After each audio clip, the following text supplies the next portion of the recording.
evening, you guys. How is everyone doing? Whew, this has been one hectic night. When I tell you I've been running, I almost rescheduled it for tomorrow, but I was like, no, let me go on and just do it tonight. The show because I was gonna schedule it for in the morning, but I know people were waiting and I had reached out to people and told them I was gonna do this show tonight. So I really hated to reschedule it. Let's see who is in here.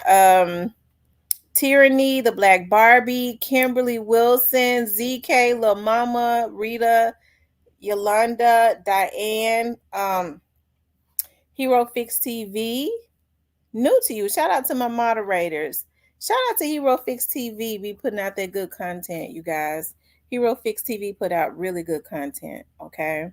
Make sure you guys like, share, and subscribe. Okay. If you are not um subscribed to the channel, please do so. I appreciate all the people that have been supporting the channel. I do. Um Shout out to everybody. Hey, brother Dwayne, Clarinetta, Nikolai, Grayface, Ramona. Child, we get ready to go back to 2016. And the reason I decided to go back to 2016 because I had a conversation with somebody and it was like, you know what? When are they gonna arrest somebody for this like they never arrested anyone for young dog, for what was going on with young dog. And I think because I think for some people they haven't really gotten who they want them to get or who they feel they should get. I think people tend to forget, you know. And then there are all these theories and stuff. And to me, it's pretty simple, you know. I guess that's why I don't buy into a lot of, the stuff that is put out. First of all, I know better. That's number one. Number two, it's really short and cut. It's really short and cut straight to the point as it relates to what happened to him. I mean, it's not like there are two or three or four different trails. There's one trail, and it started in 2016, right? And the good thing about it tonight is I am gonna open up the lines and let people call in. I just want for everyone to be respectful in the chat. Everybody be respectful. I understand everyone has a difference of opinion. Just because I'm the host of the show, you don't have to agree with me, but what we have to do is be respectful to each other, right? That is absolutely demanded. I shouldn't have to demand that in my chat because we're all adults. As I say, this is a real grown folks channel. We agree to disagree and move on. But what I don't do is allow people to perpetuate stuff that I know is a narrative put out to get views and make money and all of that. That is absolutely ludicrous. I just don't allow that to be spread on my channel, right? But I'm gonna give some more people the opportunity to start coming in. I know I came on kind of late tonight, which is y'all, I tell you, my days when they take off, they just kind of take off. And I still, and believe it or not, I still feel a certain way because I feel like I didn't do everything that I needed to do. Um Thank you, Miss ZK. I appreciate you guys too. Y'all absolutely rock. My subscribers, you all supporting the channel. Y'all make the channel what it is. Okay, y'all make the channel what it is. And yeah, and like I said, you all teach me something.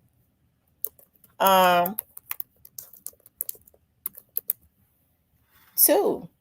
Okay, you all be teaching me.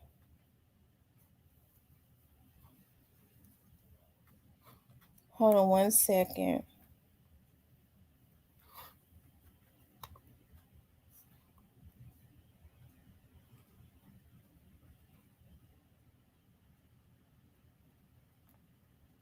Okay.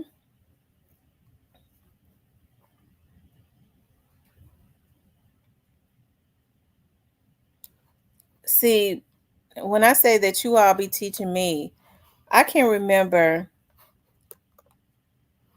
and it was just as of recently, and I don't know if a lot of that was removed. Okay,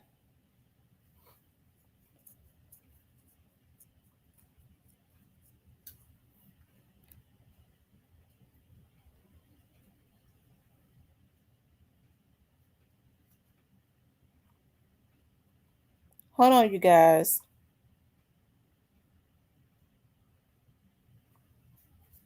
I guess I had it confused, like when you all started to tell me, because I actually thought, and I really did, and I'm not ashamed to say when I have misconceptions or when I get things wrong. um, I thought that Keon was serving time for what happened in Charlotte in 2017. Okay, that's what I thought. I didn't know that there was actually a situation that had happened in 2016. And I'm looking at it, and it looks like it happened, okay, because the February of 2017, I still don't see the situation from 2016 for some reason. I think that this is the hold on one second, you guys. But I always like to go back when I talk about going back. I always like to go back to the beginning because I know everyone is so interested in the Young Dolph case, right?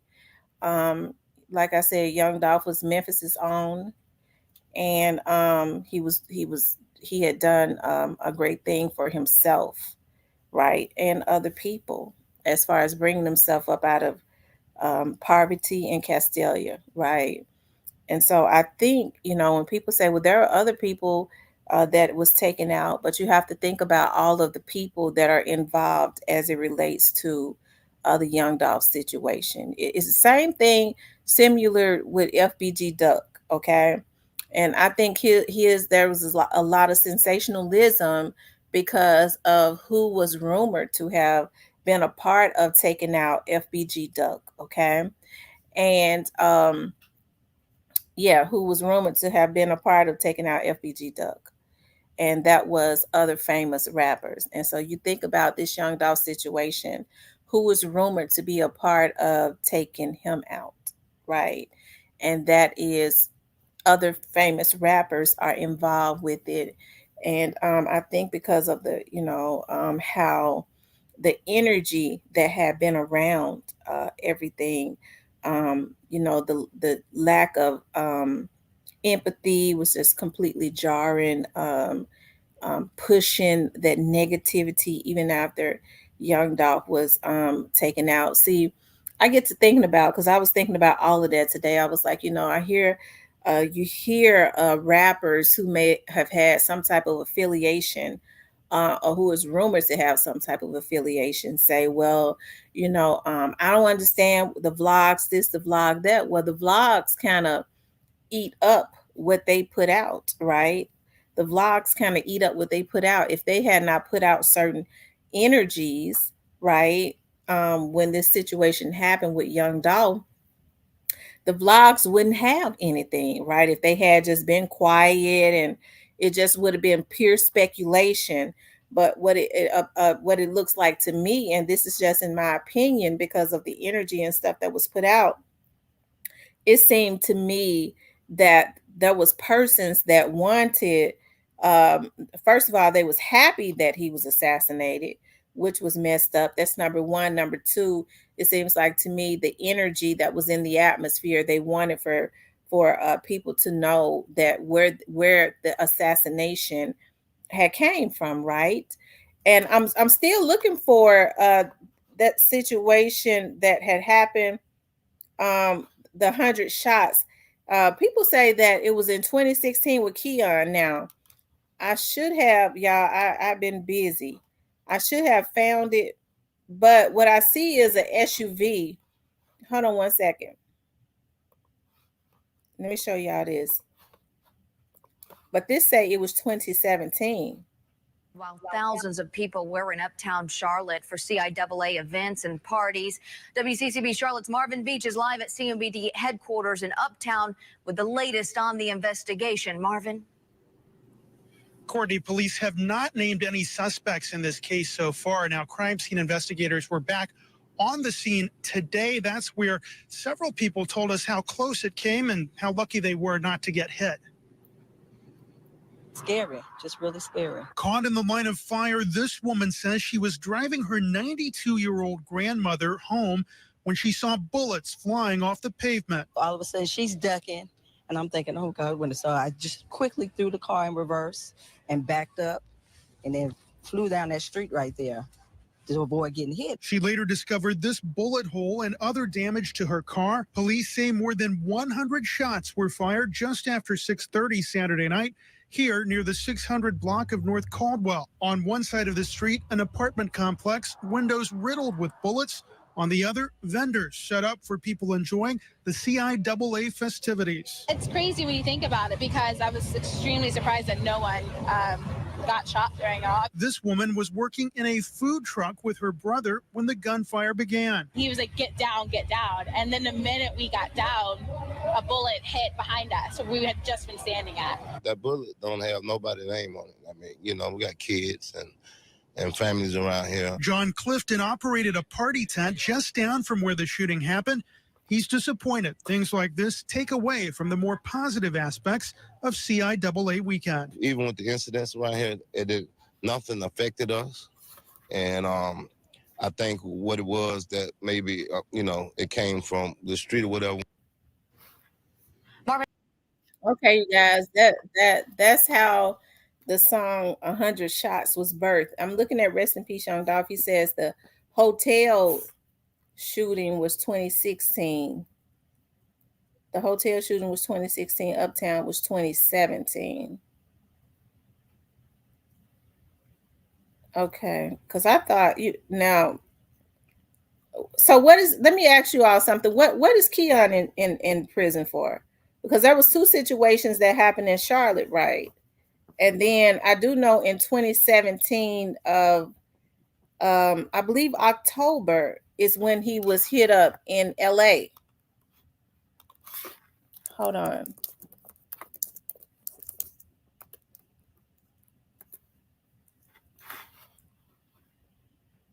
Okay, September 26th of 2017, he was hit up in Los Angeles.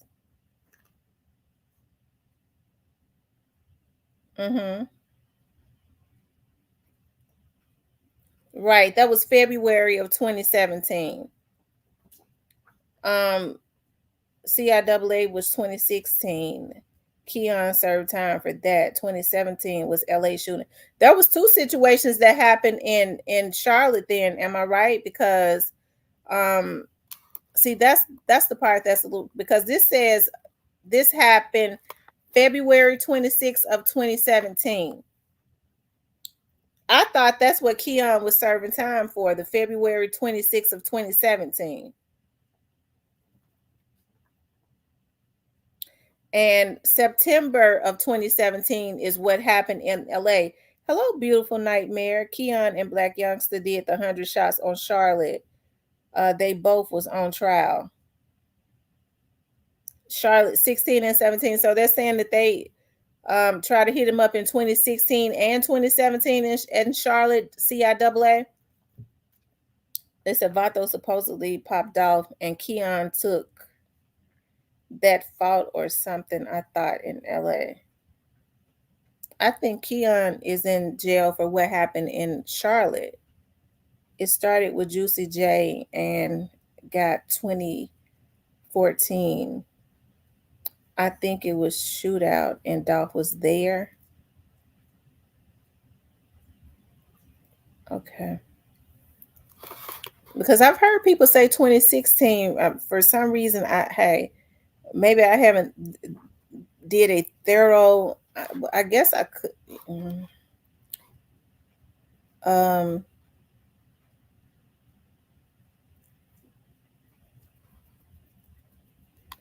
Hold on, y'all.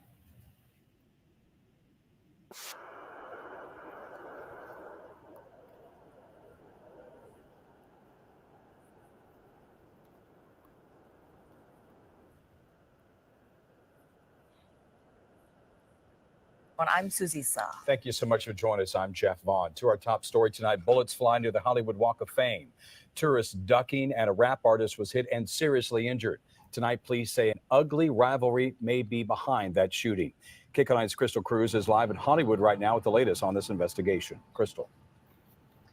Hi, Jeff. Highland and Hollywood back open tonight. So is the Lowe's. But now we know who police So want to that talk was to September of help fill in the 2017. blanks. And I never had no budget because I got it up. The LAPD now wants to talk with rapper Yo Gotti following a shooting in front of Lowe's Hotel in Hollywood. The individual you've mentioned has been possibly identified as being involved in what took place earlier. To what degree, we have no idea at this point.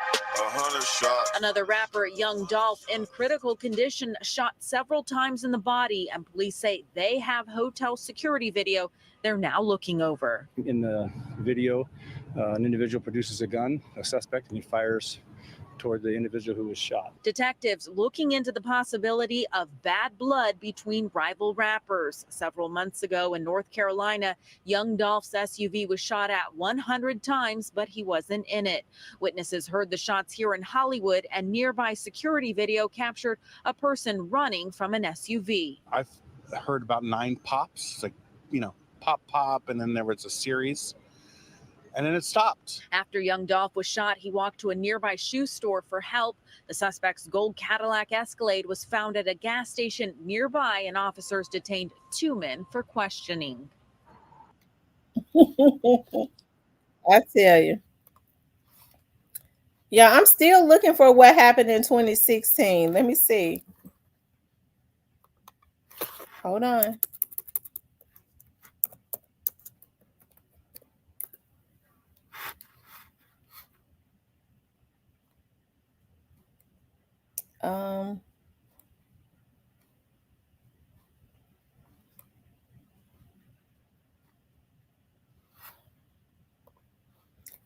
I don't see it.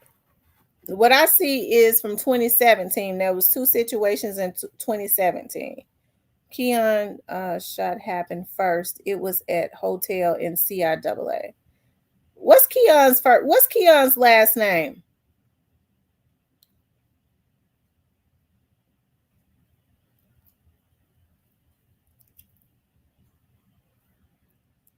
They said Keon, pre-shot Keon in 2016.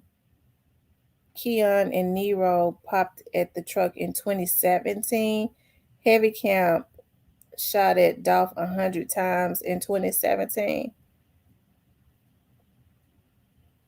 CMG Vato shot Dolph in the stomach. That was in 2017, in September of 2017, when Vato did that. Okay.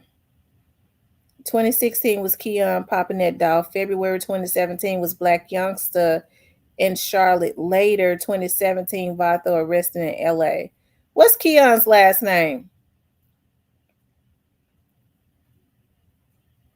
I'm going to open up the lines in a few minutes. But what's Keon's last name? Anybody know? I've seen it before, but y'all know how my brain works. I don't remember nothing.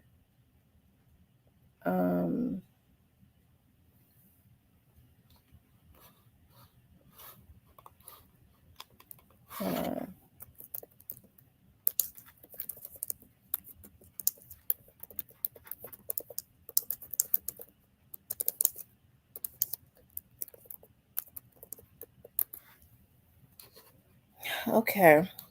All right. I see it now, guys. I found it. So now we're cooking with fish grease, okay? Let's see. We're cooking with hot grease. That's what my grandma used to say. Here it is right here. This is the situation right here. Now, did the young man Kevin Thompson is he in jail also?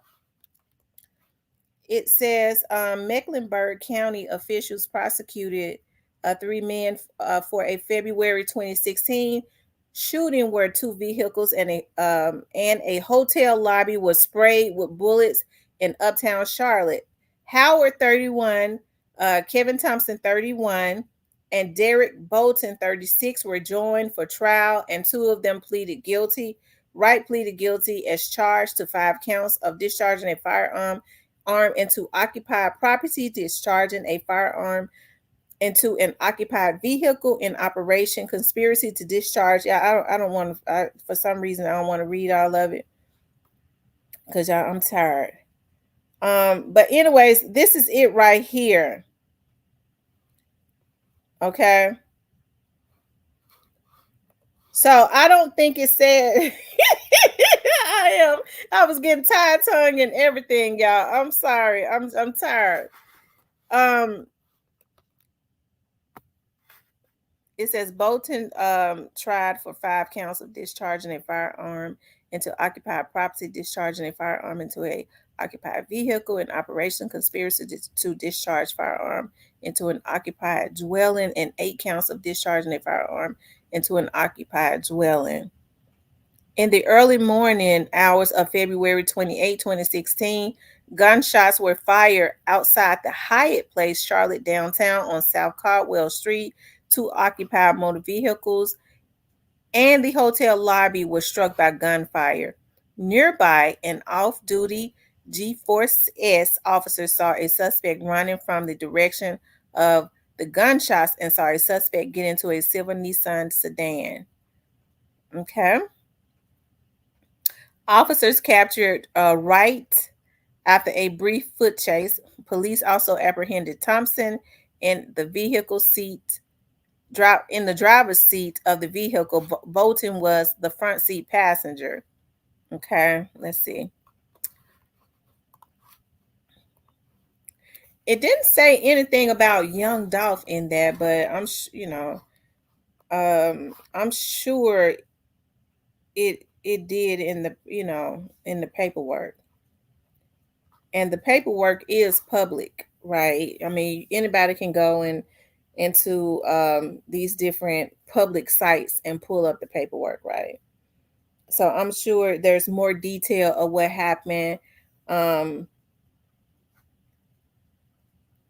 online. Okay. So it didn't say that in there, but I'm assuming that was a situation. He's in jail for trying to pop at Young Dolph or Young Dolph's affiliates, right? So then in 2017 in Charlotte, okay, again in Charlotte, during the time of CIAA, the exact same time the next year, Young Dolph is hit up again. They try to hit him up, hit up his van, right? That's 100 shots, 100 times. Okay, and so that was a black youngster in his crew, right?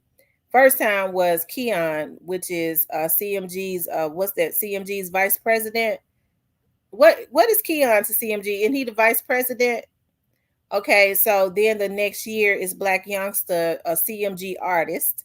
Okay, and then okay, so that was February of 2017. Keon tried to hit him up in 2016.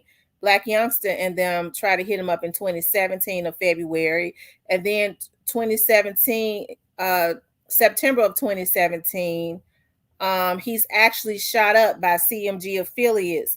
And then in 2021, he's actually taken out by CMG affiliates. I'm trying to figure out what's the issue.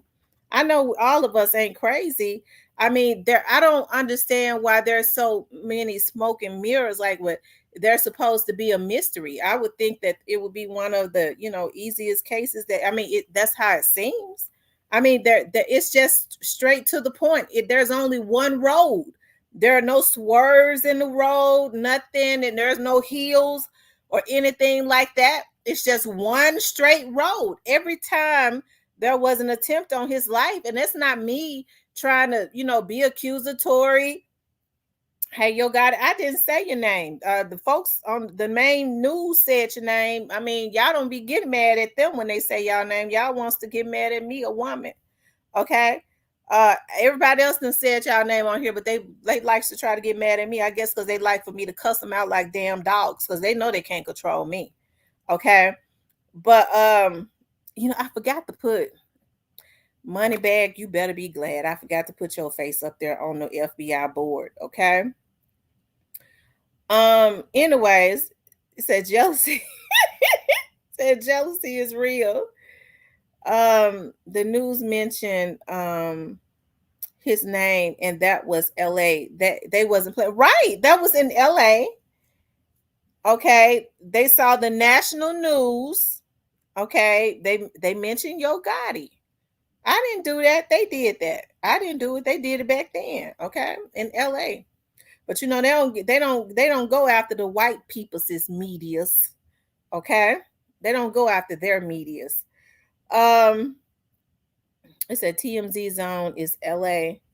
You only get one life. That's right. That's true, Michael X. But anyways, there has been an attempt on his life. Okay, 2016, Keon tried to take him out. CMG vice president. 2017, Black Youngster in them popped up his truck. I would assume they was trying to take him out. You don't shoot up a truck 100 times unless you're trying to take somebody out. Okay, CMG artist. 2017 of February. I want to say that wasn't Black Youngsters involved in that. What happened in LA? Wasn't he there? I know it was Vato, another man. Wasn't Black Youngster there too? Okay, so CMG people in September of 2017, he was taking out CMG affiliates and people. Shit. I mean, we don't have to keep it all the way real, right? So all of those times, as my grandma used to say, if it walks like a snake and crawls like a snake, gal, you trying to tell me it's a barracuda? Okay, so I mean, I can't, and with a good conscience, I can't sit on here and say, well, this person was involved, that person was involved, and bring in all of these people who I have not heard anything about, and omit where there's a pattern of trying to. There was a pattern of the same people trying to take him out, y'all. That's just the truth, okay? That's not me, trying to pick on anybody. I'm just telling the truth. That's what it is, okay? So, like when we start to get lost and we forget, okay, when they go, well, I don't think that the police is doing anything. That's the reasons why I got the FBI board.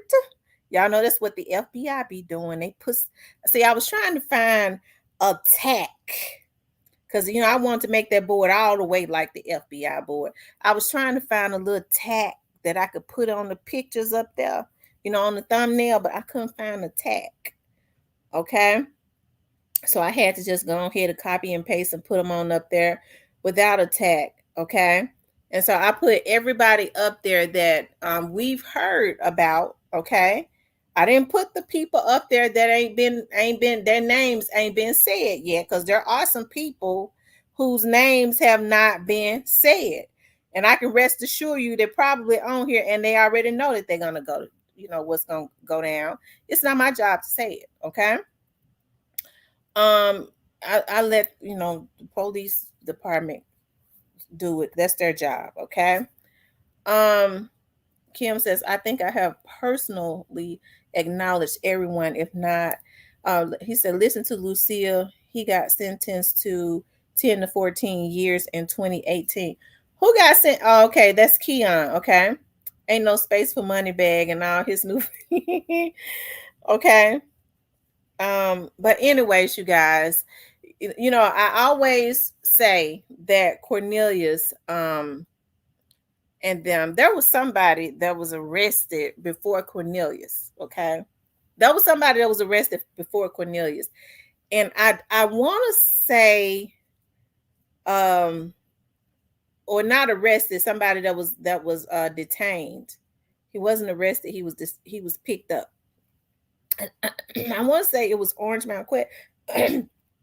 I'm almost sure that that's what they said, but if I'm wrong, somebody correct me, okay? Somebody correct me. Whoever listening that knows for real, that be in the bushes, send me a text message, okay? If I'm wrong. Rest in peace, Young Dog says, and Lucia, I think he working if he get out this year, okay? Memphis full of hatred. Yeah, Memphis it's sad. I hate to say it that, that my city has a lot of haters in the city, and with all the talent, nobody has to hate on nobody. It's so much talent in Memphis. Them little young dudes are so talented. And even the old ones, they talented too. Gotti and them were talented. So there shouldn't have been any room at all for hate. I'm telling you, jealousy is just as cruel as the grave, though. It's sad. Um, says Jook was getting questioned early in the beginning. Yeah, he was. And after the beginning too. Um, today teasy day. I ain't see nothing. One members of his entourage post him. Okay.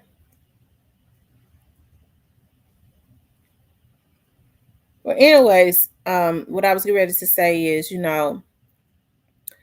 it takes you. I like for people to visualize stuff because I'm a visual person, right? You could tell me stuff and I won't remember it. I promise to God I won't.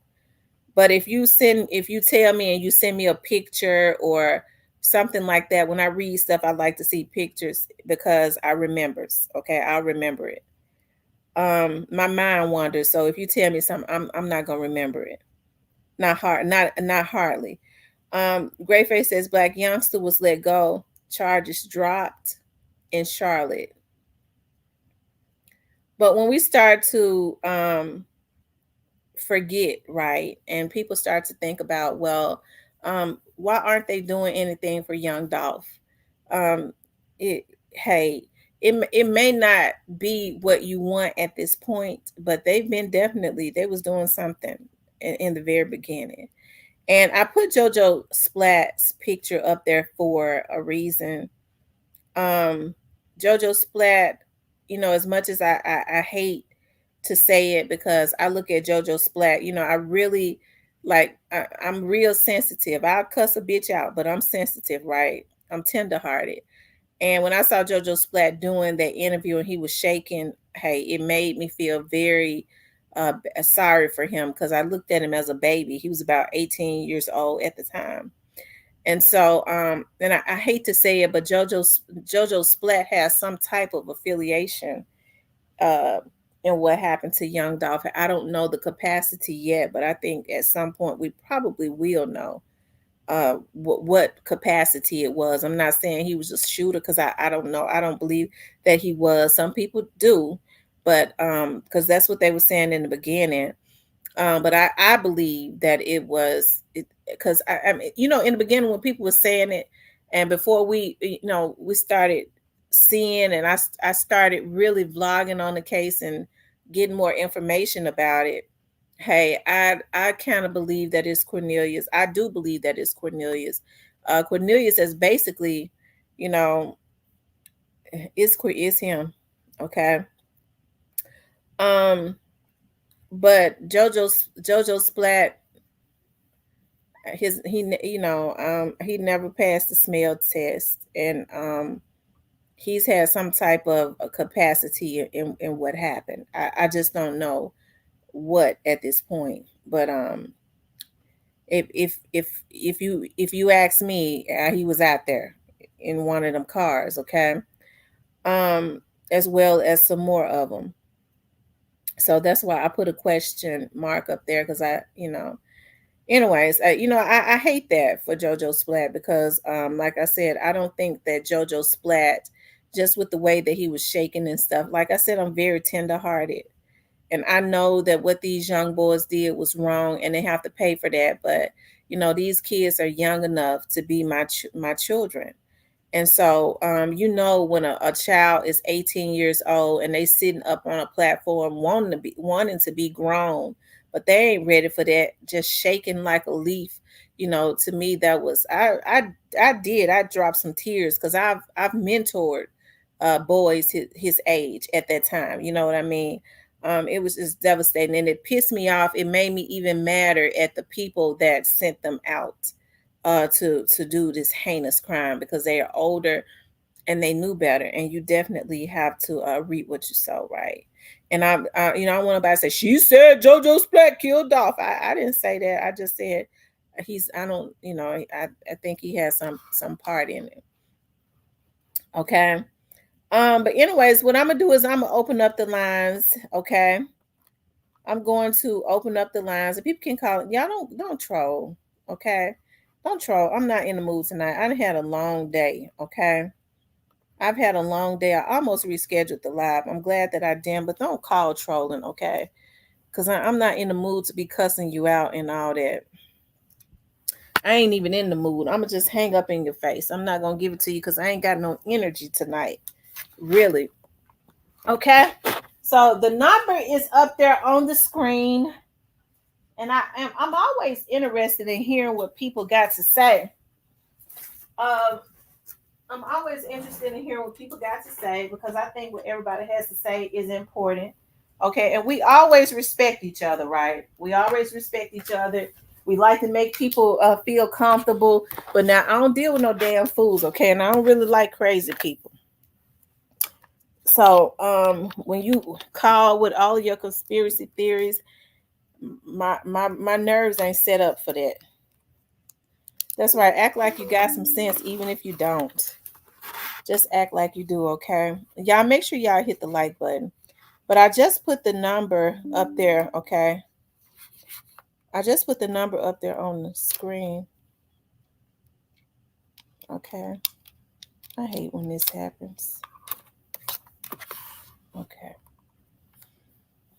The number is area code 662-471-8841. And listen, you can't be on. We got to give everybody an opportunity, okay? So, keep that in mind to call in. Michael X says, how SB wanted them to be when bag actions showing different. You must from old boy channel. Rick Ross and Drake really beefing. Go find your bridge and lean forward when the wind starts to blow. Y'all can call in. Let me see. Let me make sure. Because I know sometimes it won't ring.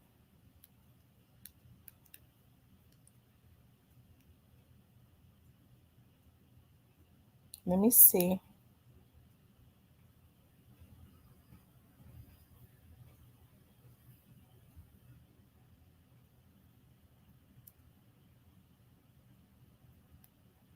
Okay, you guys, y'all can go ahead and start calling in. But like I said, if it looks like to me, and this is just how it looks to me, that there were several people that had attempted to take his life out.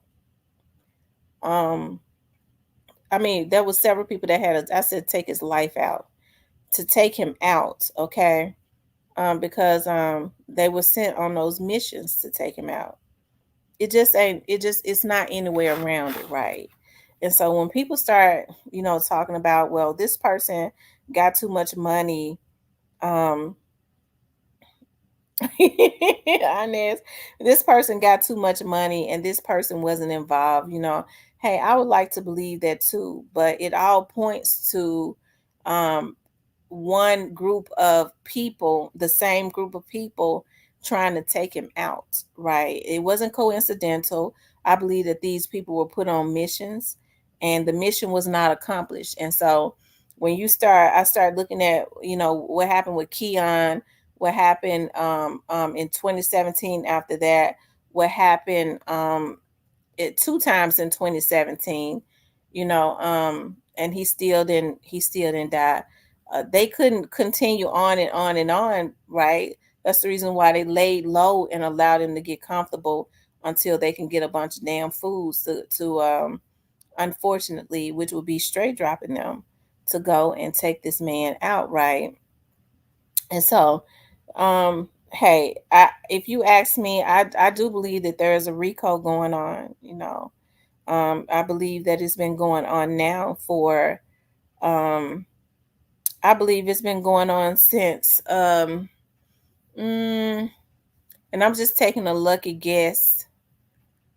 I would say, and this is just my lucky guess, okay?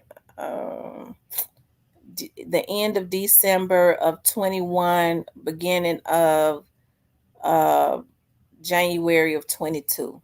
Okay, that's just my lucky guess. If I had to throw that arrow, I believe I would hit the bullseye. Okay, but hey, that's just a guess. But if I had to guess, and we all have a right to do that, I would say a RICO.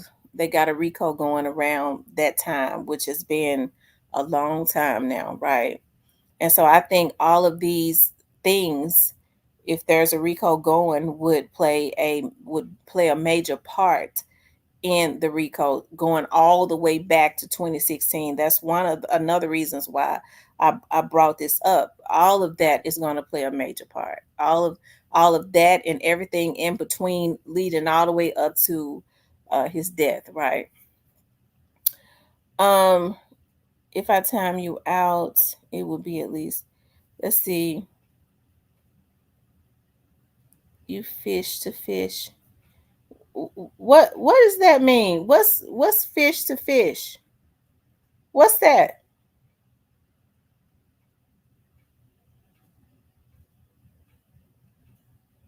What does that mean? I don't understand what that means. Um, it seems like it's a lot of funny business going on in the case. If the RICO is rushed, it would be a clown show. Oh, for sure. You're right, Miss T. That's why all them bodies dropping that played a role in all four incidents. Um, and rest in peace, young dog. Okay. Y'all make sure y'all hit the like button for me. What's up, OG Snake Spotter? Y'all, if y'all want to call in, the number is up there to call in. We're gonna keep it on the subjects tonight too, okay? What we're talking about, let's go back to 2016 when attempts on young Dolph life started. Now, you could just talk about, you could talk about anything as it relates to him, okay? But what I don't want is I don't want for people to get on my platform being accusatory as it relates to other vloggers. I don't want that energy brought into my platform, and I definitely ain't got the energy to combat it tonight. Okay, so yeah, don't talk about other vloggers as it relates to even if you whatever you feel as it relates to them having some type of involvement in this young dog situation. We want to keep the main thing on here as it relates to especially the people that have been arrested and all of that stuff, what had happened in the past. Okay. Um, I know a lot of people probably want to come up and talk about the cookie shop, but let me just say this: the cookie shop. Everybody has a difference of opinion as it relates to the cookie shop. I ain't heard nobody credible say the cookie shop was involved. So nobody in the cookie shop has been charged at this point, but there have been people that have been charged. Okay. And so yeah, there have been people that have been charged, and we know who that is because we see them in court. Rest in peace, Young Dog stood on business until his day came.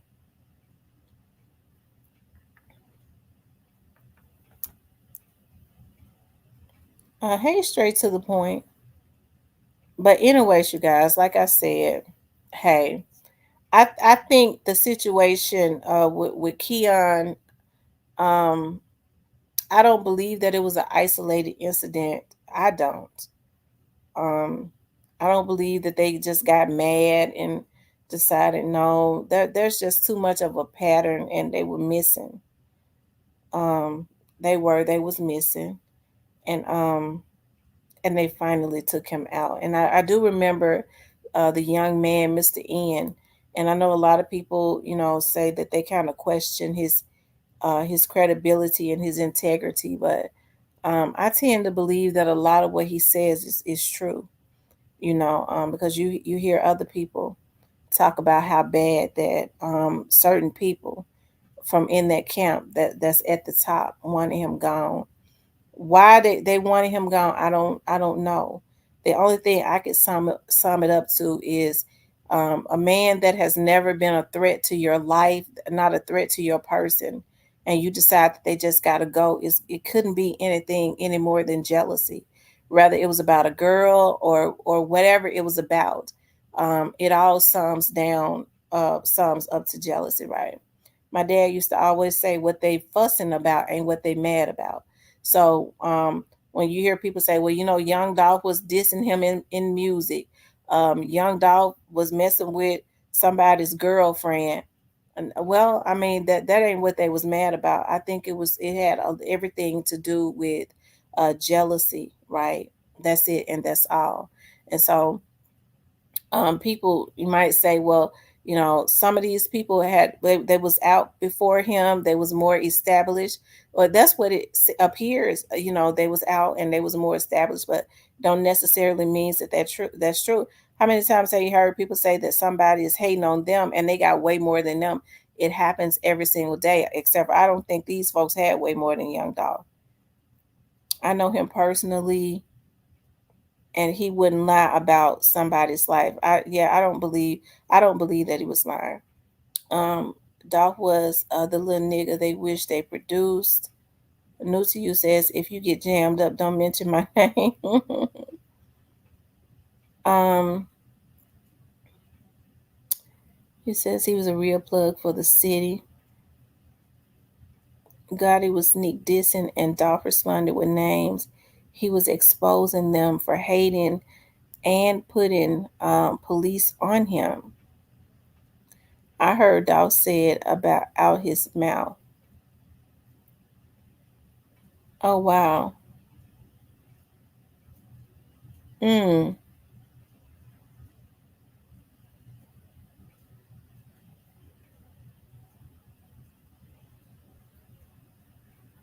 Um. Wow. You guys, y'all call in. Hit the phone lines. The phone lines are open. Let me see.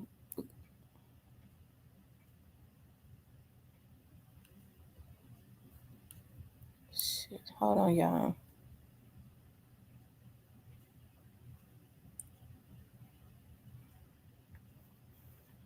I know a lot of people are saying that they think that Straight Drop is gonna get off, and hey, I think I would have to be the first to say that I wish that Straight Drop had not gotten himself caught up in that, because Straight Drop is a nice looking kid. He really is, and he could have been marketed. And so I wish he had made better decisions as it relates to his life, because he ultimately made the wrong decision. But I also blame the people who just had an urgency for young Dolph to be taken out and to be assassinated, because they are older. Okay, so they're older. They could have helped to guide Straight Drop in another direction. They could have, just like they doing Homie G and Big 30 and some of those other ones. They could have did the same thing for him without him killing young Dolph. But it just makes me wonder, about that. But and the reason I brought up Homie G and Big 30, that's because that's who I saw Straight Drop doing music with. So it just made me think that he was getting ready to be signed to Endless or Brett Gang. I mean, or it could have been CMG, but he was hanging around Brett Gang artists. So I know some people say one thing has absolutely nothing to do with another, but it do in this case. Everything is connected, so it do. Rest in peace, Young Dog says, just like they doing all the bad built niggas. Um, Antonio says Straight Drop going to hell. I hope that Straight Drop at some point. Um, I hope that Straight Drop at some point can make peace with what he's done, because I don't think that Straight Drop has any peace. I don't care how some of these people try to make it seem. That little brother ain't got no peace. And I think it's a darn shame that these older dudes, the ones that was involved in this, and helping to push Straight Drop up to this, right? If they such real dudes, I wonder why they don't go ahead and just step up. And just like Straight Drop gonna have to go and pay his retribution for what he did, why don't they, since they real dudes, why don't they go ahead and step up and admit what they've done? And I know what they saying. Well, I ain't gonna help the government with nothing. Oh, okay. That's when they're a coward. Because a real man take his and go on and do it and lay down, and you don't hear nothing else from him. But instead, that's what they want these young kids to do. They want these younger dudes to do that. They want them to go lay down. They spend their whole life in jail. Okay, because these old niggas too scared to go. I know Straight Drop hurt and seeing other man take care of his little girl. Um, Doc was helping the public schools. Straight Drop, you said he a menace. I wanted to laugh because he a real crash out. I wish all who are lost find salvation in God. Um, he was on Dolph's sack. He wanted Dolph to be his partner. Mm. Hey y'all, I think it's sad. Dolph gave away a free Lamborghini. Yeah. I was listening to somebody say one day, if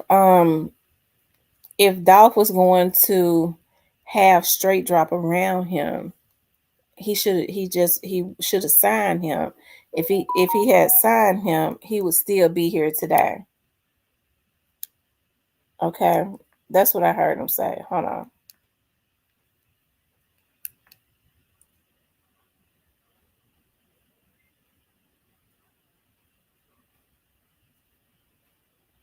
Yeah, that's what I heard him say. And I think that's messed up for old men. Hey, true that. I think that's messed up for older guys to be having that mindset as if somebody has to give them something. Right. That's one of those things that they use to manipulate their young brother too into doing that. Man know he should have signed you.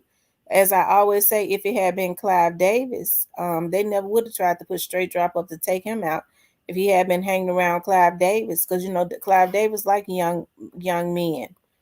So if he had been hanging around him, those same dudes, it ain't nowhere in the world they'd ever tried to push him to go and take out Clive Davis or no other white man. But because it was young Dolph and they had a jealousy of him, he came out the hood. He's supposed to do whatever they say do. He was building the label just like Clive Davis was building the label. God, he don't want nobody telling him who he should sign. And ain't nobody got no right to take him out if he don't sign him. So why did they feel like that they had a right, or Straight Drop had was valid in taking Young Dolph out? Straight Drop wouldn't have took Young Dolph out if he had not been um, promised some things. He thought that it was going to elevate him in his career because that's what he was told, and he wouldn't have taken him out if he had not been paid. It was strictly money motivation, right? So, um, never Dolph still be dead. Dolph would have made him a million. That nigga probably would have got Dolph to the mansion alone and killed him. He a real deal maniac. That's true. Miss T, you 1,000% right about that. We only do is like that, shaking my head. They using Big 30. If Shiesty go elsewhere, watch what they do to Big 30. They said everything will be already ready. T, do you think the female correctional officer that was terminated was the same correctional officer? No, that she wasn't the same one. She might have been helping him, um but no, it was one of them quit before she was fired. And the other one,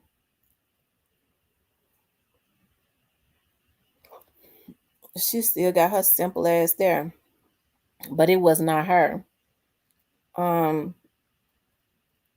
let's see. And Rose, and they know Dolph wasn't lying. What the artist did right after distance itself. Yeah. The other one, from my understanding, she thought she went and made some major moves. And from my understanding, she was getting some she had a little side business, and she was getting some people on the outside was um giving her some big clientele and big business. She had celebrities. She was being incorporated into some things. But I don't think that's happening now. Um, she went and got oh, okay. Um, and Rose said Shiesty been locked while all this happened, and he better stay right there for now. Shit going left in Memphis. I'm telling you, it's so sad. It is. Like I said, it's a darn shame that that they tried for years to take that man out. Right? They tried for years to take him out. We're the same age, both 40. I think Nip died at 33 there. But y'all, the phone lines are open. Y'all call in and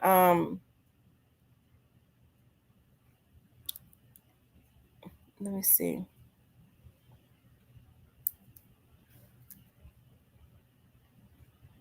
Yeah, y'all call in. The phone lines are open. I love Pook. God keeping him.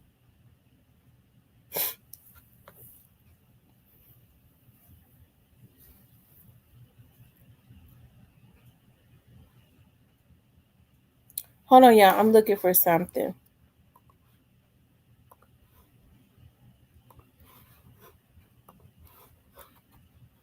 Hold on.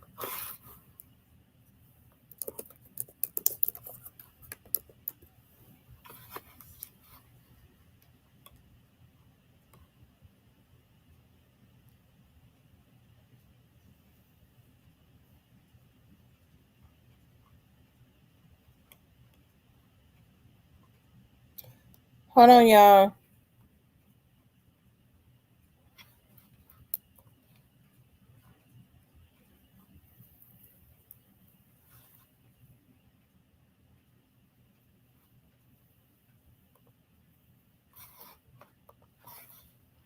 When you start going back and looking over a whole lot of stuff, like a lot of stuff started popping up, and like I said, when you go back to the when you go back to the beginning, okay, when you start going back to the beginning, you look at this now. They say Cornelius, um, if you look at Cornelius' eyes, I do believe that he was on something. I mean, because I think that's what he trying to. That's what That's what he trying to say. And if you look at his eyes, you could tell he had been getting geeked up. But being on drugs ain't no reason to yes indeed. Yes, yes, God. Y'all look at this. Look at Cornelius right here. And this right here was an old shot of Cornelius, okay? That's him right there. That's him right there. Yes, indeed. Yeah, he was getting geeked up. He was getting geeked up for real. But you still, there's still no reason to it's not an excuse to do what he did.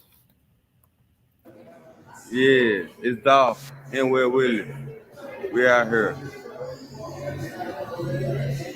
Hey, Dolph. Dolph out here getting full of.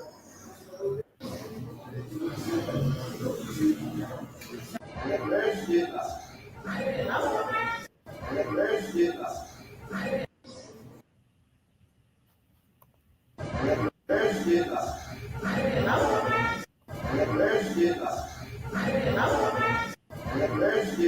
that was October the 20. That was October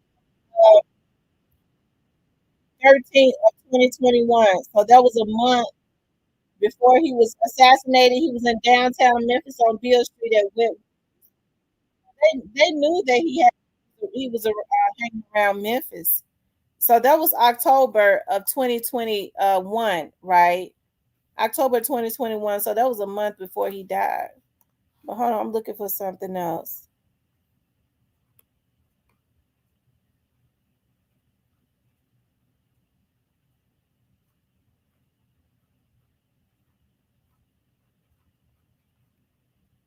Yeah, when you start looking at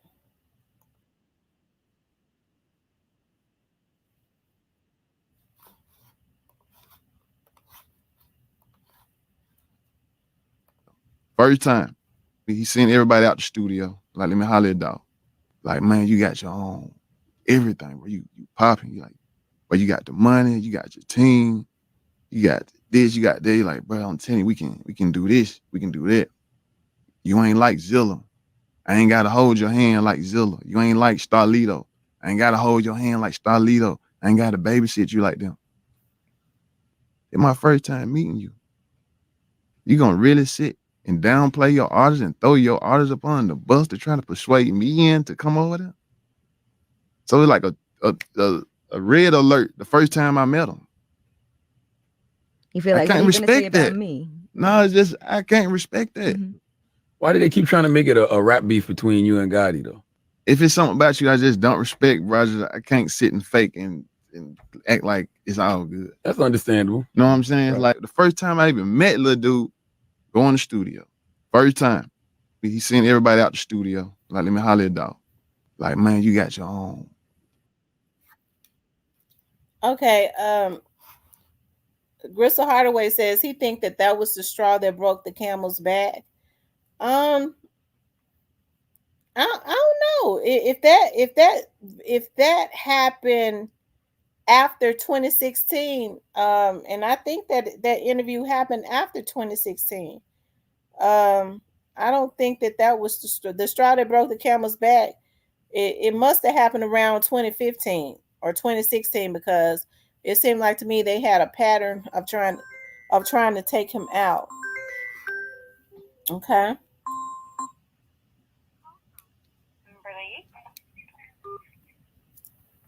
Hello, thanks for calling into the show. Good evening. Good evening. How are you? Girl, I feel so much better. I'm out the shower. I had to take a long. I feel so good. Whew. The interview, I was trying to wait for other people to call. Guess somebody want to call. But here's the thing, T. People got to understand. You have to believe somebody when they show you who you are, who they are the first time you meet them. And that's a lot of red flags people like to overlook. I mean, just in general, forget the Dolph part, but just in general, but getting back to the subject, like Dolph said, the first time you met him, he's trying to win him over, and what you're doing, you're downing your other artists to pull another one in. I couldn't respect that either, because if I'm not as talented as Dolph, and then you putting me down, and you're supposed to be my boss, I got a problem with that. You know what I mean? Because like, where my confidence going to go? If you're saying how you got to hold my hand and I'm not this and that because I'm new in the game. It doesn't make sense. Right. And he was trying, in my opinion, he was trying everything he could to get Dolph to come over there. Mm-hmm. But even, but people don't want to look at that. People's character is a big deal. People have got to understand your character is everything. It speaks louder than your actual voice. Because, we can talk a good game, but what are your actions? And that's what Dolph was looking at. And on top of that, he wanted to do his own thing anyway, so what's the big deal? Go on, do what you got to do. And I also seen an interview where Gotti said that they don't screw real ends women, only punk women. You know what I mean? Mm-hmm. Like, what's the satisfaction in that? If anything, if I'm a gangster, I don't want to go after a punk. No pun intended. I want to go after another gangster. I want something that's going to be a challenge. You know what I mean? Mm-hmm. If you're going after a punk female, to me, that's not a challenge. Would it be a challenge to you? No. Exactly. And the point of, after they tried to kill him and they couldn't, they should have just stopped. But like Mr. Ian said, according to him allegedly, that they didn't have the manpower. That's not what they did. And that whatever happened, he had to okay it. He knew about it, allegedly, meaning Gotti. He knew. Mm-hmm. Allegedly, according to Mr. Ian, and I watched that video so many times, and I watched it again last night. There's so much information packed in that interview. I think a lot of people don't even realize it. Yeah, it is. It's a lot of information packed in that. And he said, he seemed credible to me. Exactly. I mean, he wasn't trying to make Gotti look no worse than Dolph, and Dolph look no worse than Gotti. To me, he was just coming from a neutral point of view, even though he did say he was on the side he was on by default. But after a while, and when they was putting a hit out on him allegedly, that's when he said, "I'm done. That's wrong. Why would you want to kill a man over words, over songs?" And that's exactly what he said, or did he not? Mm-hmm. He said he didn't agree with it. It was no need for it. Right. But there were a lot of people that shared the exact same sentiment as Mr. Ian that were street dudes. But the thing that bothers me is I was starting to see that there were more guys in the street that knew or had heard that it was going to happen. I don't know if they actually thought that they were going to execute it, but it bothers me that more street dudes did not step up to stop that, because there was no need for that to happen, right? Mr. Ian did say that he tried to speak up, and he did what he could do. He said that he alerted Dolph. Maybe Dolph didn't think that they would. 6 months before. Maybe Dolph didn't think that they were gonna go through with it. He didn't seem to be bothered, because a month before, you just saw that Blackwood News. He was down at Wet Willie's. That's on Beale Street. That was October the 13th of 2021. So that was like a month before he was taken out. So they had been seeing that he had been hanging around Memphis. But and it looks like to me he might have even had like a condo or something in downtown Memphis. But the thing that bothers me so much is when you start to think about it, what was it about that particular time of the why? And I'm not talking about no conspiracy theories or anything like that. Why did they want him gone before 2022? That's what it seems like to me. I have no idea, but what's his name? Michael X. I know we agree to disagree, but sir, I don't know if you understand. Anybody can be got. You, me, if the president of the United States can be gotten, you and I can, and that doesn't mean Dolph is off limits. And if a person's going to want to get you, they're going to get you, and they did that. Well, allegedly, they continued until they succeeded, whether it was directly or indirectly. You can't beat an ambush. Nobody can. Mm-hmm. Unless you got a militant with you, and that's going to be a shootout. Mm-hmm. But Dolph, he left the legacy, and I'm not even sure he fully understood. I really don't know if he fully understood everything. And then I heard, he was getting ready to do other things and to retire. And maybe that was the issue. They go ahead and get him out before he retires and get comfortable to where we can't touch him, perhaps. I don't know. But it just doesn't make sense to do something like that. And like Mr. Ian said, we got cake. There was no need. You weren't hurting. It was all because your emotions were bruised. And you were allegedly embarrassed. But, anyway. Right. And jealousy and jealousy. And what I was going to say, what I was also going to say too, is even though a lot of those street dudes may have even been cool with Gotti and them, they didn't agree with that, because you hear more of them say that it wasn't necessary, because they didn't really see the reasoning for taking out somebody like Dolph, who was rapping and doing his thing too, just because of disagreements. They they didn't understand it, because we talked to some, you go, well, why didn't somebody say something? And we didn't think he would even go that far to do something like that. And I'm glad you mentioned it. I was just about to say it. I actually forgot about it. That perhaps they didn't think it was going to go through because there was other attempts. They were unsuccessful. So I think, I don't know. I'm just assuming they probably was curious, didn't really think it was going to happen, maybe a little scared, and really didn't know. But I know I wouldn't, if someone I'm cool with, and I'm mutual with you, and you two going at it, and something like it's going to happen, I'm going to speak up. And I'm going to say you're wrong for it, like Mr. Ian did. And he said he took a lot of heat for it. Remember? He said he took a lot of heat for that. But it takes a real man or woman to stand up for what's right. There's too many yes men and yes women that, go along just to get along. But anywho, I don't want to hold up the line from anyone else. Mm-hmm. If I think of anything else or whatever, I'll call back. Okay. All right. Thank you for calling in. You're welcome. Bye. All right.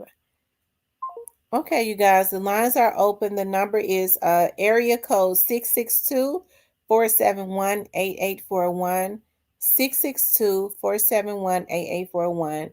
And we're going back to like the very beginning, right?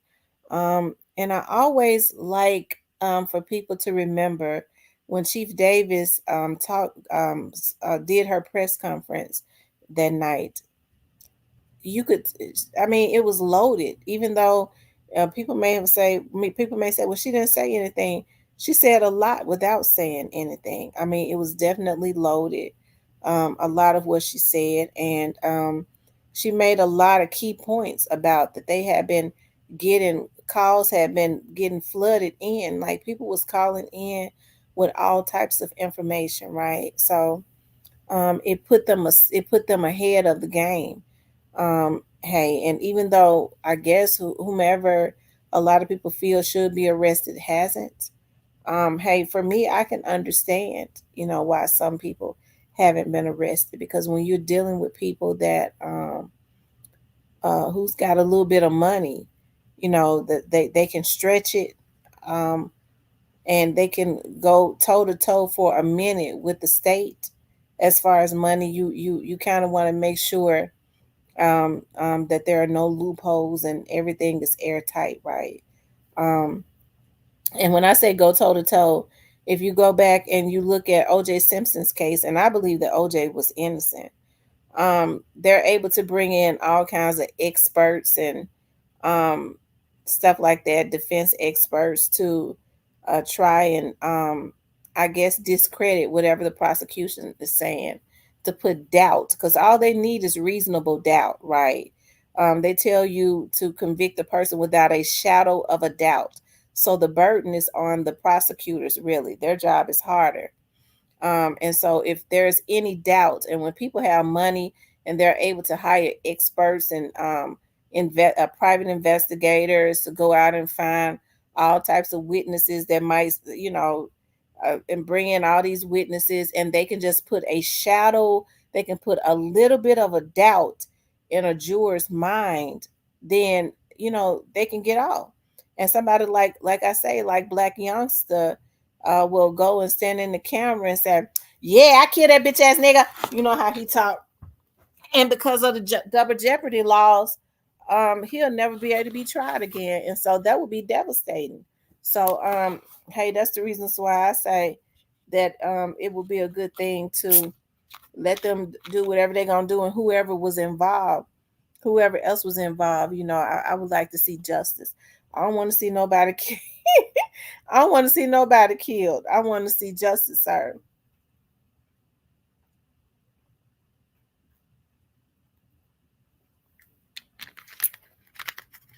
And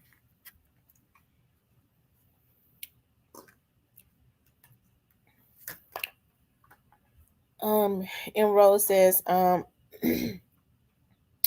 they was wearing fake jewelry and all. Dolph exposed whoever it was, and all. He knew the contract got him. Hold on. He knew the contract got it was given out as well. A lot of folks ain't paid attention and they stuck like ESTG. I go look at the fake jewelry every day. Tamara, I can't remember when you attempt to kill. Murder, is there an expiration date? No, there's no expiration. There's no expiration date on being tried for a murder. That's the good thing about it. And y'all, this is what's sad right here. This was what I was getting ready to show you guys. A young man ruins his life just so he could stand in front of a car with a in front of a rented vehicle, and it tells me that the vehicle is allegedly Gotti's. Okay, so he can stand in front of a vehicle that's not his with Gucci North Face. Now they say that's Gucci North Face or whatever. Okay, just so he could take pictures and stand up there with his Gucci on in front of a car that's not his with the Gucci on. And hey, and the Gucci was, and the outfit might have been rented. I bet you he don't even know what that outfit is to this day. Was it? It probably wasn't his. But this is what these young dudes go and mess their lives up for, so that they could do this. Man, y'all see how many views, y'all see how many likes I got, and you could tell that he's standing there proud, like he's made it. He didn't know that was the beginning of the end for him. He ruined his life for nothing, right? It's sad. And that's the reasons why I say the people that pay him, they need to, those are the ones I want. I want to see them got um more than anybody. Okay.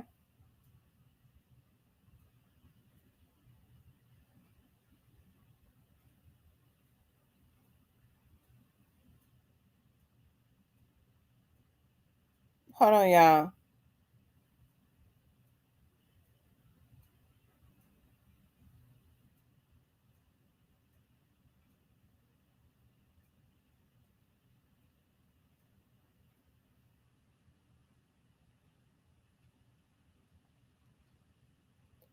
Hold on, you guys.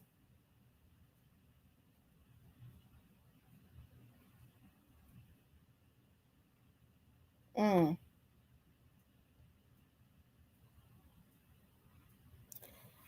You know, I hear people bring up Terrion Owens, but Terrion Owens was in jail when Young Doc was assassinated. He was in jail.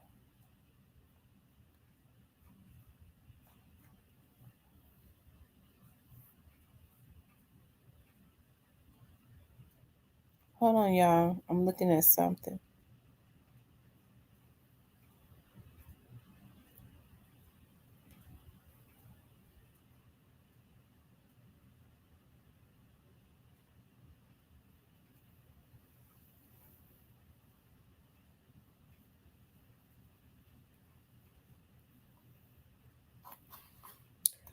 I think it.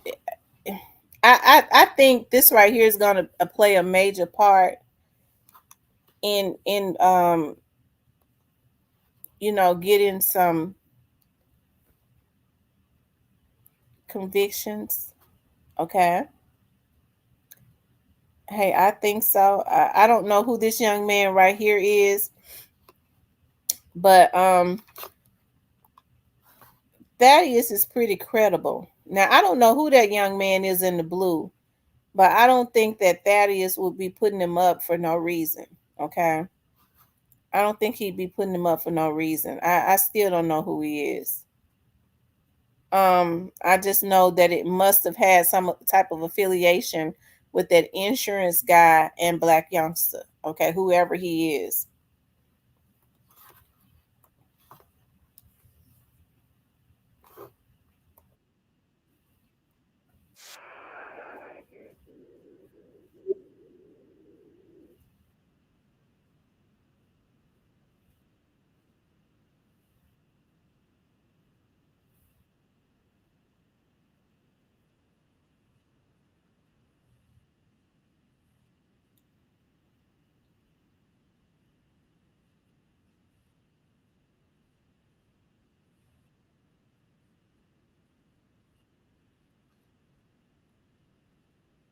on him about a bitch. Right.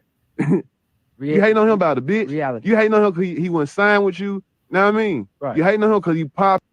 He sneak dissing you, bro. You saying, I'm like, all right, bro. Hold on, you guys.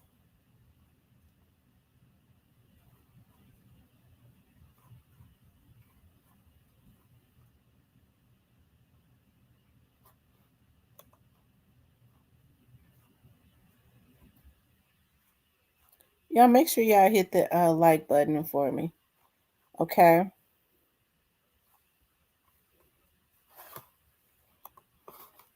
If you look at his home going,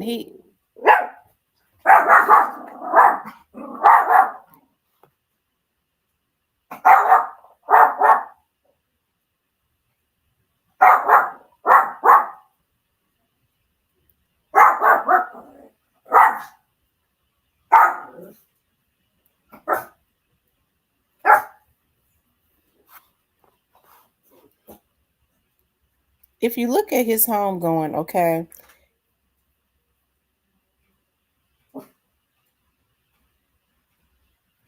he had just as much suit. Y'all hold on one second.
Okay.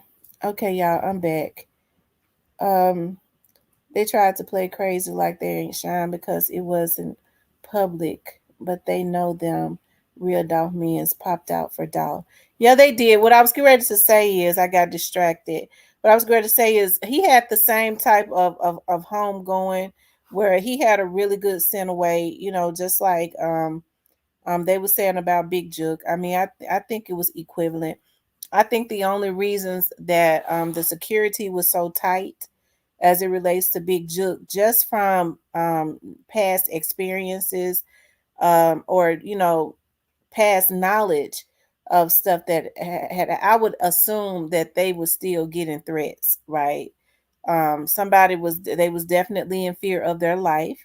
Also, there were I'm told there were a lot of like celebrities, top execs that had come into Memphis, but in order for there to be snipers on the building, police to be blocking off neighborhoods, I mean, usually that means that they were still getting phone calls that the job wasn't finished. Okay, so that's normally how that worked. Maybe he just wanted to go overboard, but because the police department volunteered to participate and do security, it had to have been because there was active threats still being made. Okay, that's normally how it is. Anyways, people were saying Gotti paid. I heard the city of Memphis did that on their own for the city of Memphis. Right, because there was threats. Hold on one second, y'all. Um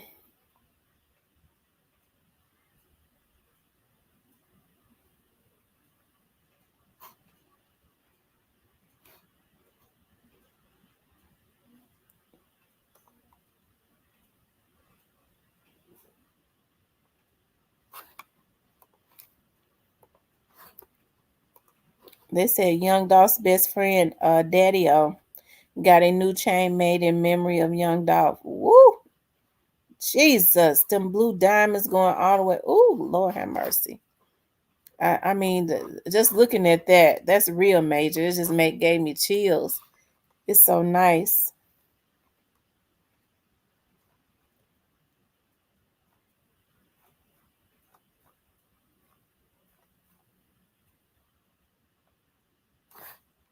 Anyways, you guys, I wanted to show this picture because I do want to say this, and I said I wasn't gonna be on here all night because I started to wait until in the morning because I was so tired tonight, but I'm gonna push through. You know, I always push through. But just sitting here, that says a lot. Him sitting there on that car, looking like that. That's a young man, Yo Gotti, that had worked just as hard as you had worked. Okay. And for them to proceed in doing the very ultimate, because when you decide that you're going to play God, what you do is you do the very ultimate. And I know a lot of people say, you know, well, it wasn't Yo Gotti, it was Yo Gotti's brother. Trust me, Yo Gotti and his brother are two of the same. Yo Gotti is over CMG. The beef started with him. Okay, it started with him, and because if you remember, Dolph and Juke were cool at one time, right? And so hey, most people are going to when beef start, even if they're into it with their family member, oftentimes if it gets too bad, they're going to stand on the side of their family member, right? That was his brother. Okay, so hey, all of that stuff started to those two brothers stuck together, and then they all just kind of fell out, right? But I think it's a darn shame, you know, when you look at this picture, that's somebody that came up from out of Castelia. I know exactly, you know, how Castelia looked, just like I know how North Memphis looked, right? That's it's part impoverished, okay. And hey, everybody over there worked in both areas, worked hard to try to make a living or whatever. But when you come from that type of living and you're able to go up the way that they did, they both came from out of the city of Memphis. I can't stress this enough. It's just extremely heartbreaking that other Memphians will get together and decide that they want to end this young man's life for whatever reasons, right? And so I always say, like, my favorite scripture is, be not deceived, for God is not mocked. Whatever man soweth, that's just what he's going to reap. See, a lot of times when stuff start happening and it's already happening, it's not anything that I can say or anybody else can say that the folks don't already know, right? You'd be amazed at what the police had already known, right? As it relates, I mean, early on, as it relates to the Young Dolph's case, right? But I think that it's a darn shame before God that people tend to think just because they have an emotion, a bad emotion, or they have a jealousy, because jealousy is an emotion, okay? It's a deadly emotion that they can just take somebody out as old as they are. Okay, and so then they want to get mad at anybody else that say you got to reap what you sow. And that's basically what I'm saying, that you got to reap what you sow. I'm not God, I don't have a heaven or a hell to put them in. But as a human being, I could sit here and say that you got to be held accountable for what you do. That's just it. And that's just all, right? And there's nothing that I could say or not say that's going to change the course of the investigation, right? Because I'm not the one investigating the case. No vlogger or anybody has influence or can solve a case, right? That has already been solved, not unless they was out there and can solve the case. They was there at the beginning and they know exactly what happened. And I don't think that's so for most of these vloggers, right? So MPD and the Federal Bureau of Investigations and TBI, and according to the young lady, the CIA, see, I knew that it had gotten serious when the young lady said the CIA was involved. The CIA only gets involved because that's the Central Intelligence Agency when it comes to cracking codes as it relates to anything electronic. I knew at that point nobody was going to get away with anything. You can't even erase nothing and think that they can't retrieve it, because they can retrieve anything. That's the reason why they're the damn CIA. So I mean, I see why the sensationalism surrounding Young Dolph's case, but at the same time, you can't just expect to take somebody out like that and think you're gonna get away with it. Your money ain't enough. It ain't long enough when you start talking about the federal government. Okay, you ask any law enforcement agency that's an officer. That's one of the reasons why I was like, well, Chief Davis is a smart woman very early on, even before it turned into a damn RICO case. Chief Davis brought in the FBI, and when people were saying, well, it ain't no federal case, I said, well, let me just say this. If it's not a federal case, if the local agency asks the FBI to get involved, okay, they will get involved. If it's not a federal case, they will get involved if the local agency asks them to get involved. Most local agencies don't want the FBI to get involved, okay, because just because men, they have issues with that. Well, I don't want the FBI to think that they know more than the police department. But Chief Davis understood the importance of having a federal government involved, the FBI involved, who has unlimited funds. Okay, so when you start talking about these folks got a lot of money, anybody runs out of money. The federal government can't run out of money. That's a entity that I, as a human being, or anybody else, and y'all gonna see what Puffy would never want to go up against. It's a dangerous thing and a scary thing. You can't win going up against an entity that can't run out of money, right? I've been preaching that for almost 3 years now. I said, y'all, that's a scary thing. Well, they got money. I said, yeah, but the federal government involved. And she was smart enough to get them involved early on, because she know that their resources and their money is unlimited. They can't run out. You can't win when you're going up against a government that can't run out of money. Anybody runs out of money, but the federal government can't. Okay? So I knew at that point that it had to be some major stuff going on and some major people involved as it relates to the Young Dolph's case. All right. And so that's the reasons why I always said, look, I ain't trying to solve no damn case. Just leave me alone. I just want to live and be great. I ain't trying to solve nothing that the people who got unlimited resources had already been figuring out and solving. What they need little old me for. Okay, you know damn well. I mean, Lord, don't get me started. I was getting ready to say some stuff, but I was just I'm gonna go ahead and be nice tonight, okay? Because I'm tired. I'm gonna be nice. Okay.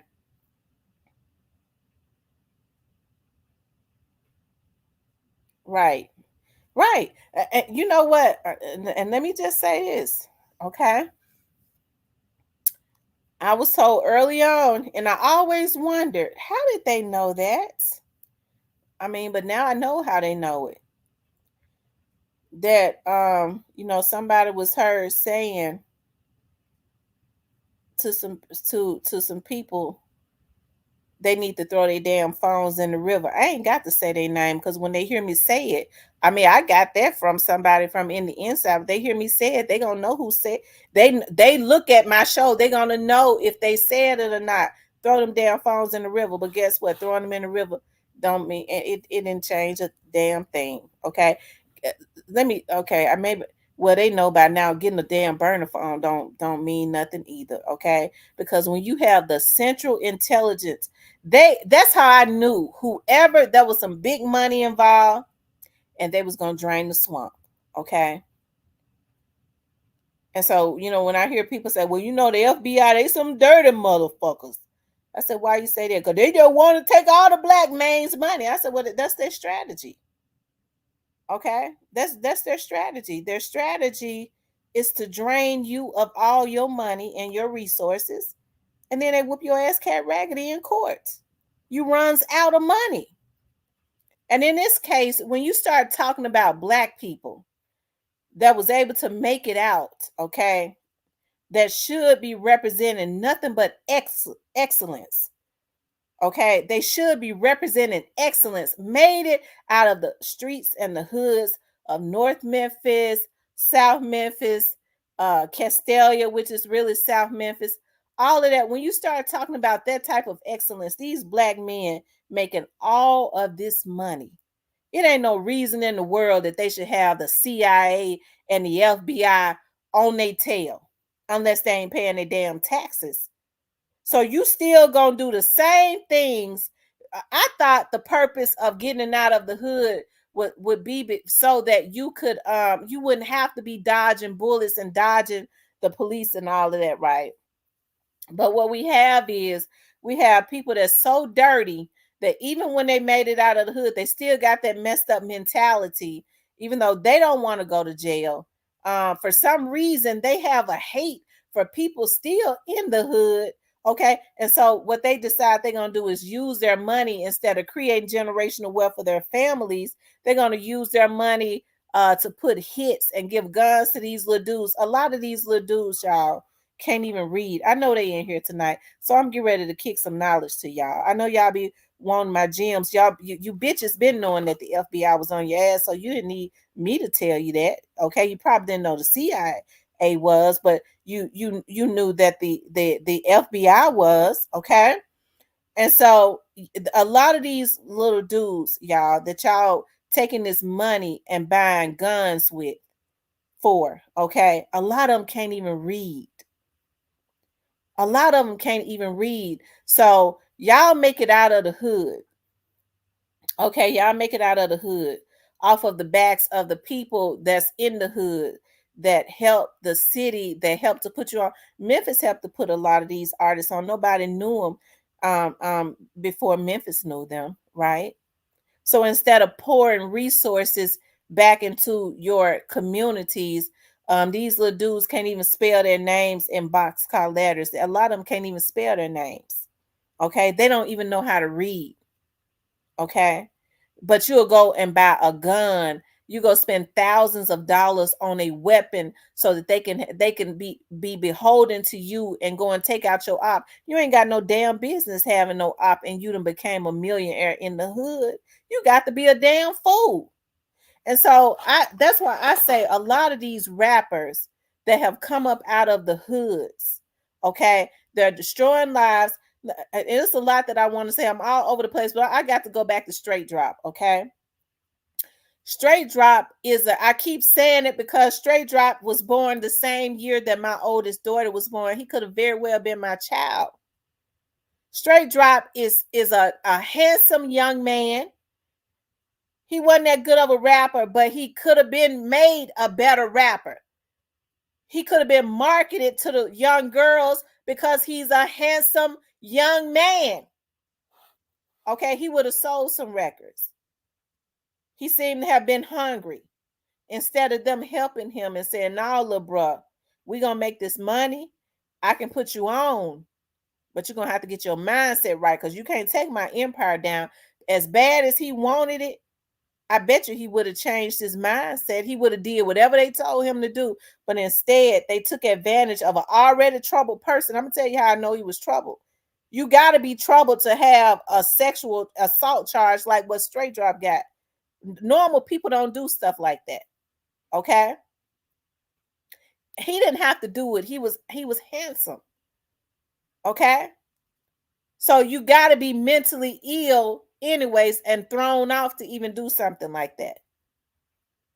So what they do is they take their money and they send destruction back to the community that they came out of that is already suffering and impoverished. Ain't nobody got to tell these niggas that these young boys like Straight Dropping them hurting and impoverished. Ain't nobody got to tell them. They came up out of them hoods. They already know that they are.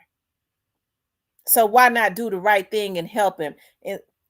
Instead, you dangle wealth that you already know. They knew they weren't going to pay them all that money. That's the reason why they kept going up and up and up on it. They knew they weren't going to pay it. That's the reason why they got them, because they knew they was going to bamboozle them.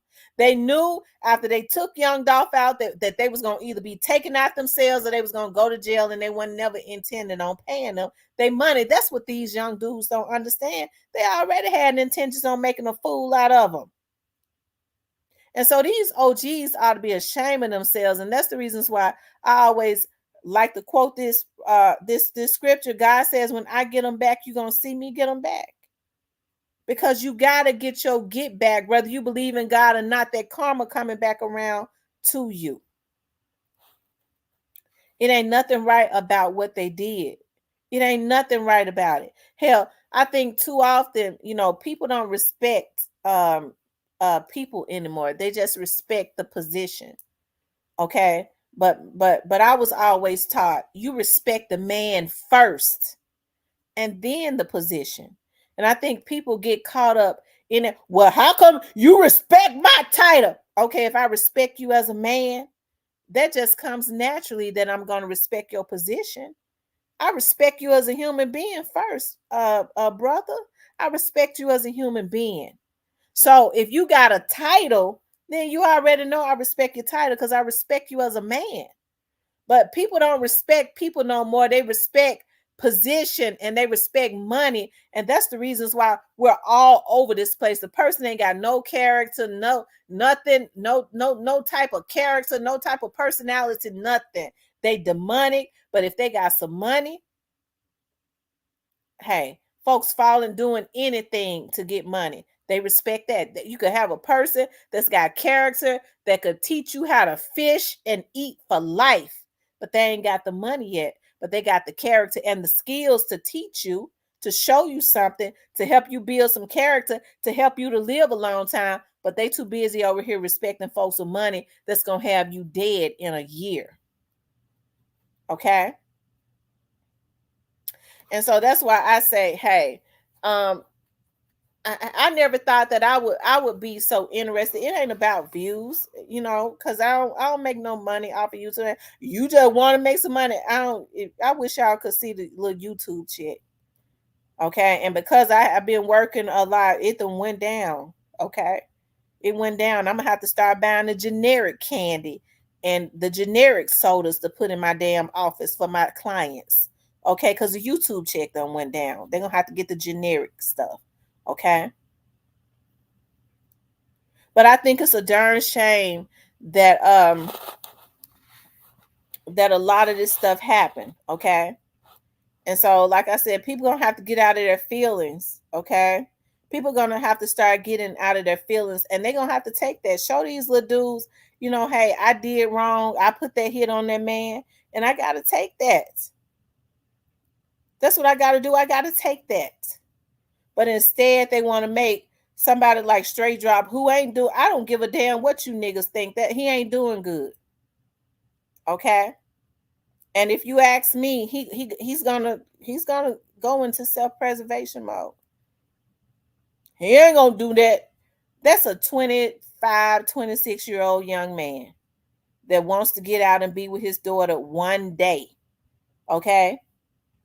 He want to get out one day. What he did was wrong. He got to pay for that, but he want to get out one day. And with it, and even still with Straight Drop, with them doing the very ultimate, there ain't nothing but the damn limbs on the tree.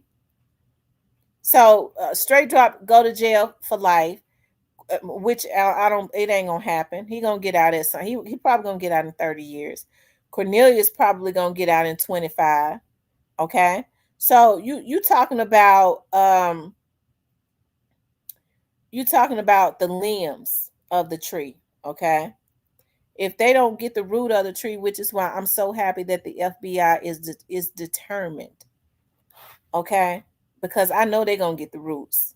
If they don't dig up the roots of the tree, all they're gonna do is wait till this die down, and they're gonna go get some more Straight Drops and some more Corneliuses, and then that same rotten tree is gonna grow more limbs. Okay, they're gonna go get some more branches. That's Orange Mound Quets. Okay, those are the branches. Okay, they can go get that tree gonna grow more branches and limbs. But if you don't get the root, and that's the money. Those are the niggas that's got the money to dangle and the opportunities to dangle and make these little dudes mess their lives up. They're destroying our communities. They're committing genocide right in our faces. If they don't dig up the root of the tree, then that's a travesty really of justice. Young Dolph still ain't got no justice. If Straight Drop and Cornelius and Orange Mound Quet were to be the only three to go to jail, that would be a damn travesty of justice when we already know that those are not the masterminds. They did some type of participation, but you're a damn fool if you think Orange Mound Quet masterminded Dolph's murder. We know I knew when they said it that it wasn't true. Okay. He played some type of role in it, but that wasn't it. Okay.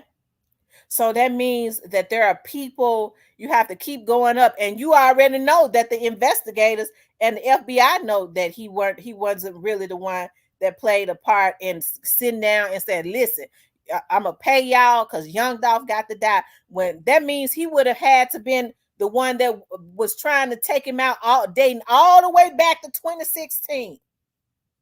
Okay.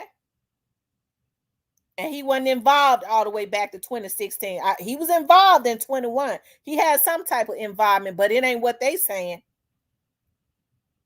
I'll never believe he was the mastermind. We know he was not the mastermind. Whoever wanted him gone and had a pattern and a history of having the authority to have people to try to get him gone in 2016, it didn't change in 2021. And Orange Mound Quet name didn't come up in 2016 that I know of, or 2017, because they tried to take him out twice then. Okay.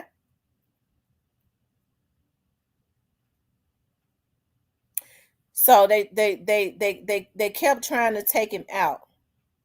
So whoever it was that was consistently trying to take him out back then, that's the root of the tree. The ones that came up with the bag. Now, Orange Mound Quet might have distributed the money, but he got it from somebody. He got it from whoever it was that really wanted him gone. Orange Mound Quet probably wanted him gone. Okay. But the idea wasn't conceived from him. I just believe there are people above him that brought it to him, that brought him to the table. Okay. Normally, I'm not wrong on stuff. Okay. I don't be trying to toot my own horn, but toot. Okay. But if Orange Mound Quet, Straight Drop, and Cornelius, and the JoJo Splats, and you talk about Devin Burns and all of them, they all played some type of part in it. Okay. I don't know what capacity, but they did. So if all of them were to go to jail, and they going, but if they were to be the only ones to go, that's a travesty of justice, because that tree still stands, and at some point that tree is going to start growing roots and branches again, because a tree, it can grow its branches and stuff back. It as long as the root is intact, it'll start growing more branches. It'll grow another damn trunk. Hell, if you cut that, it'll start growing back up. But if you dig up the root, that's draining the swamp, and that tree falls over, you detach it from the ground, in which I believe that's what the Federal Bureau of Investigations is doing, then they can't destroy the community no more. That's it for that tree. Everybody goes down. They can't dangle money into these young brothers' faces anymore that they know is impoverished and get them to mess their lives up, because that's exactly what they're doing. It's a damn shame before God. They ought to be ashamed of themselves. Y'all come up out of the community, out of the same hoods that these young brothers suffering in, they impoverished in. You already know they ain't got nothing. And y'all tell them, I'll give you this. Really, if you go destroy your life, you go destroy somebody else's life, because you're destroying a whole family. They hurt a lot of people when they killed that boy. And they killed him for nothing. That man had children. That man had kids. He had a woman. He got his parents are still alive. He had a lot of fans. They was wrong. They tore up some lives when they did that. Okay. And so they get these young brothers to do that. And I'm gonna tell y'all something. Okay. And I've been saying this.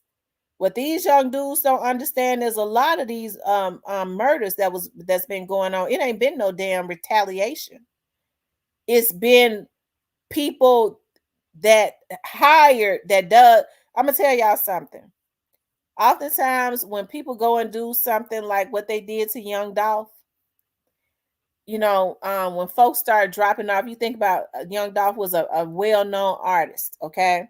People start dropping off, they go, yeah, his people, they getting some retaliation. Now, when you start talking about the feds involved and they got a hold of the case and they know more information, they start questioning these people. The same people that hired them be the ones to get folks to knock them off. That's what these young boys don't understand. The same person that hired you will get scared and have somebody else to knock you off to keep you from talking. Right? So you done killed whoever that they had an urgency. They want Young Dolph gone. And some of the same people that was involved was more than likely. I know a couple of them was probably taken out by their own damn people. Okay. And so it's a shame before God. It has happened. So it happens all the time, but these young dudes don't even realize that because they think they're going to have some fame and they think they're going to get some money. They don't understand the repercussions that come behind it, but them dudes that's paying them that money understand. That's the reason why they won't go do it for themselves. What they'll do is that, how come you don't go, if you got an issue with somebody, why don't you go and take him out yourself? If you hated Young Dolph, whoever it was that wanted him dead, if they hate him that bad, how come they didn't go take him out? Nah, you know what they're going to say? Nah, I can't take him out. Why not? You got the issue with it. Nah, I can't do that. I got too much going for myself. What you mean? I got my record label. I got my kids. I got too much money. I can't do that. Yeah, but you got the issue with him. Why don't you go do it? I can't do it. Because I can't get caught up. Motherfucker, what you mean you can't get caught up? You the one want him gone. Now I'm going to get somebody else to do it because I can't get caught up. I can't go do no time. That's what these young dudes don't understand. That's their mindset. They too good to go do it. Okay? Y'all, I don't answer restricted numbers, okay? What y'all gonna have to do is y'all gonna have to unrestrict that number. It's too late for me to be answering restricted numbers, okay? So unrestrict your number, because for all I know, you could be a freak, okay? Unrestrict your number and call me back, okay? Trust me, I don't want to know your number, okay? But you're gonna have to unrestrict that number though, okay? But that's the issue that goes on within our community. I just said I ain't answering no restricted numbers. Now unrestrict that damn number and call back. Okay?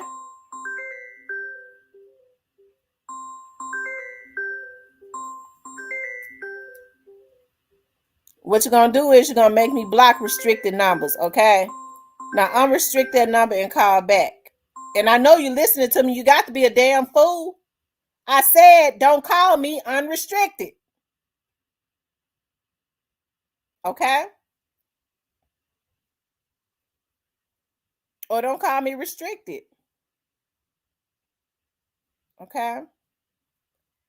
But I think it's a shame, y'all, okay, that this type of stuff goes on in our community. And you have Black men that make the type of money that they make. Okay, restricted calls won't be answered. I'm going to tell you that right now. Restricted calls will not be answered. Okay?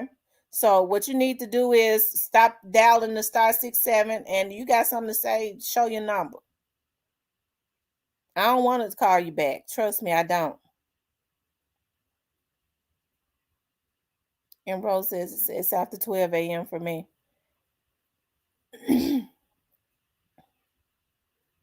You're right. What I'm gonna do is I'm getting ready to block restricted numbers. So you're gonna have to unrestrict those calls for me, okay? In all seriousness, I don't answer restricted calls. And I'm not trying to embarrass you, because I think about, somebody said to me before now that I'm thinking, can I call you? My number might be restricted. I was like, sure, but it's kind of late now. I know the freaks come out at night, so I want the calls to be unrestricted. Okay. Y'all make sure y'all hit that like button for me. Please like, share, and subscribe. Okay. Please like, share, and subscribe. And I know I was talking about young Dolph and greatness and all of that, but what I said that to say this: we gotta stop taking out our leaders. Okay, we gotta stop taking out people that have worked hard for their families and done things that have blueprints. Young Dolph seemed to have been open. He could have been an inspiration to a lot of people. You don't ever know whose destiny is tied up in somebody. We got to stop taking people out for frivolous things. There was no reason for them to take that boy out. I don't care what he said. There was no reason for them to take him out.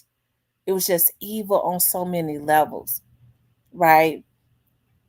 And so that's why I say we got to definitely change our mindset. And instead of these rappers making this money, right? And making this money and sending destruction back to the hoods. I would rather them not even acknowledge their hoods if they're going to send destruction back. You already know the people suffering. You already know it's impoverished. Why would you want to get money and then destroy the same damn hood that you came up out of? I would think that you want to breathe life, like what Grove Hero is doing. You would want to breathe life into those hoods because you struggled in those hoods. So you want to breathe life in it and help those hoods and do whatever you can to put programs in those hoods and help those people. A lot of them little dudes that you're giving weapons to, they can't even read. You ain't even trying to put no reading programs right in the hoods.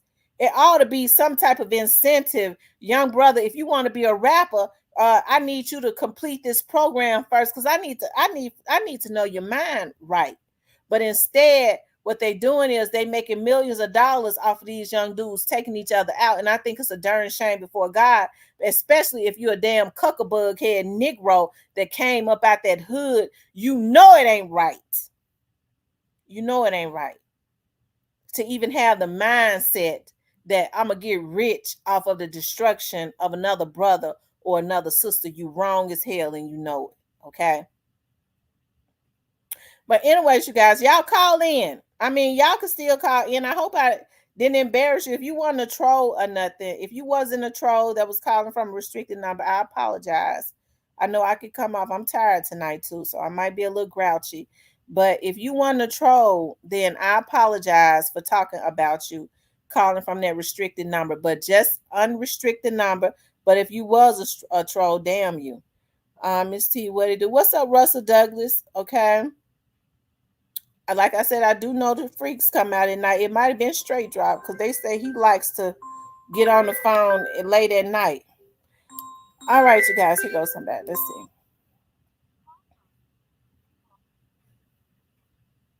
To accept.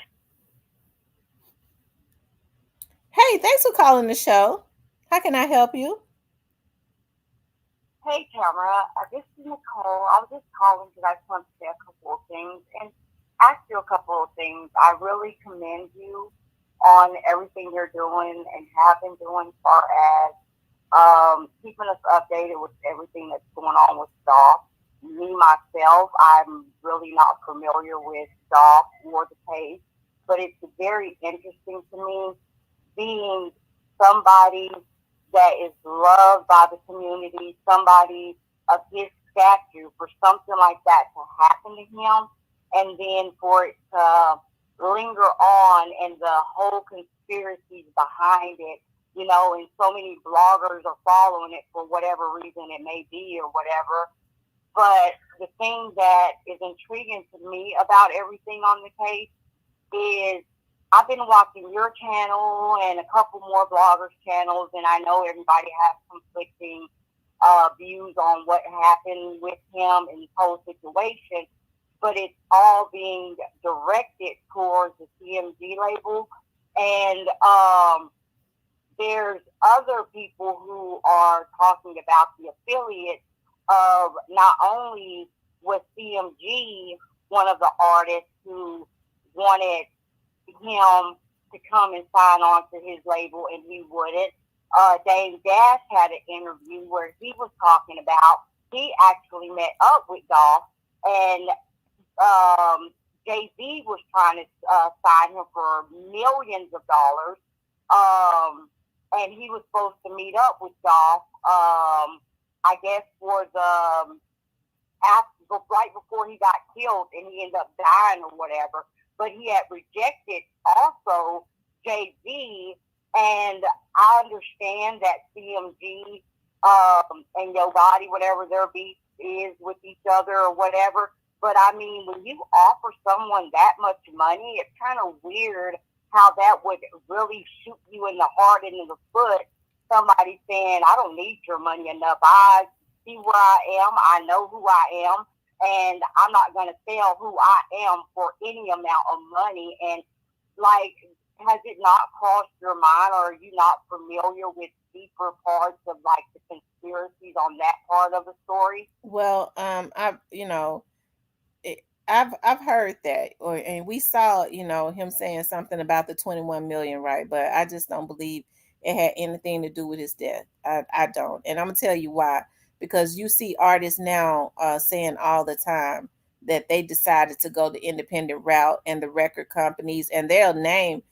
Dolph didn't put a name on it, but these artists now, these independent artists will name the people that tried to offer them money, and now they decided to go the independent route. They didn't take the money, so I don't think that had anything. But me, I understand what you're saying, but to me, the whole big affiliation with CMG, Rockefeller, and then two big major supposedly industry labels being turned down by somebody who actually was not tied to a label.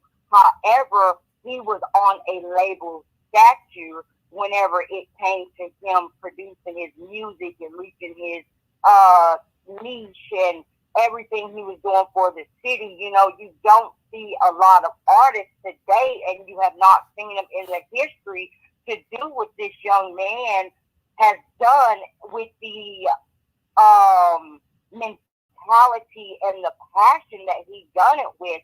And then so many bloggers, I know back in the day they didn't have the internet to expose a lot of the stuff, but so many bloggers and in the streets and everything that's going on with Memphis and the war and the crime and everything, like, I honestly, like, it's a tragedy that it's happened to a person like him, and I don't understand. I understand a case takes a long time to build up, but it seems like a person like what he stood for, more people would have came together and tried to help with this situation. Like, I don't understand. It seems like it's bigger in the industry than just a simple CMG thing to me. Mm-hmm. Mm-hmm. And I think the guys that are in jail, I honestly think, like you think, these guys are just little bitty fish in a big old sea. There's some sharks out here, and Dolph was a threat to them. Mm-hmm. Mm-hmm.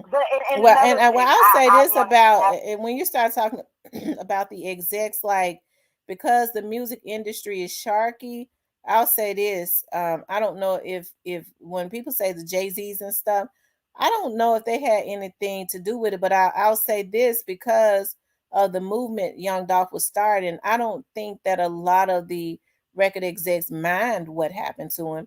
Because see, what he was getting ready to do was, or what he had started doing was opening up the eyes of a lot of these young artists. And so many people make millions of dollars. To interrupt you, no, he wasn't. He did not wasn't fixing to open up the eyes.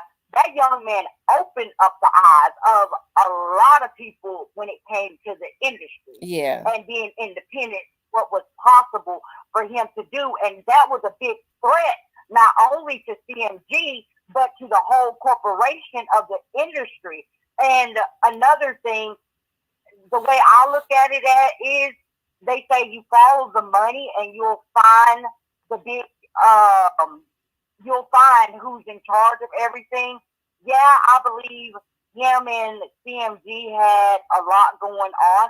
But do you really think after everything that the attempts and with the CMG with him and somebody already from their camp being in jail or prison for everything, do you really think that Yo Gotti would be that simple-minded to risk every single thing that he's built for just a little piece of a pie that he's not going to even be able to enjoy? Because eventually there's not a murder that ever has been done that don't eventually get solved. It might take a little bit longer, but it does get solved. Do you think that man would risk all that, and the way that they brag about how smart he is, how street he is, and everything? Like, I mean, it just don't all make sense to me that this man would risk everything for a small piece of pie that he's not going to even be able to enjoy for the rest of his life.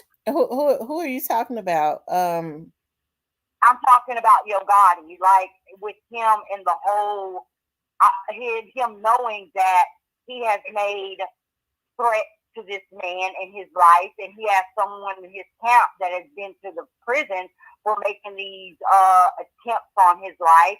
Like and the people in the Jay-Z and other people talk about how intelligent he is and all this other type of stuff. Like, would he really risk everything that he's built up, knowing that if anything really did actually happen to this man, that he was going to be the first person they looked at? Like, if he's that intelligent, how could he not? You know, like well, he wasn't that intelligent. Because if he was, it never would have been a history, a pattern of it shows me when you start talking about what happened in 16, 2 times in 17, and all that. And those are just the times that we know about.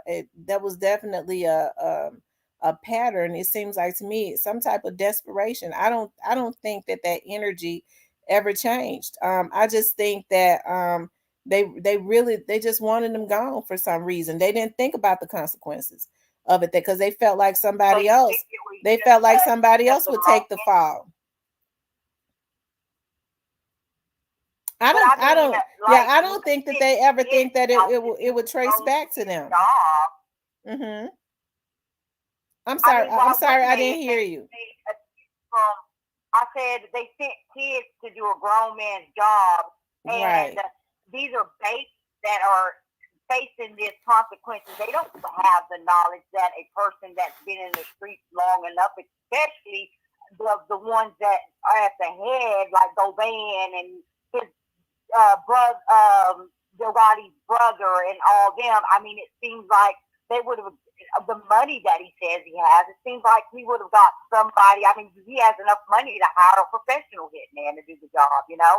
Why would he choose some inexperienced kids to do something that he has the money to pay a professional hitman to do, for one, then risk everything?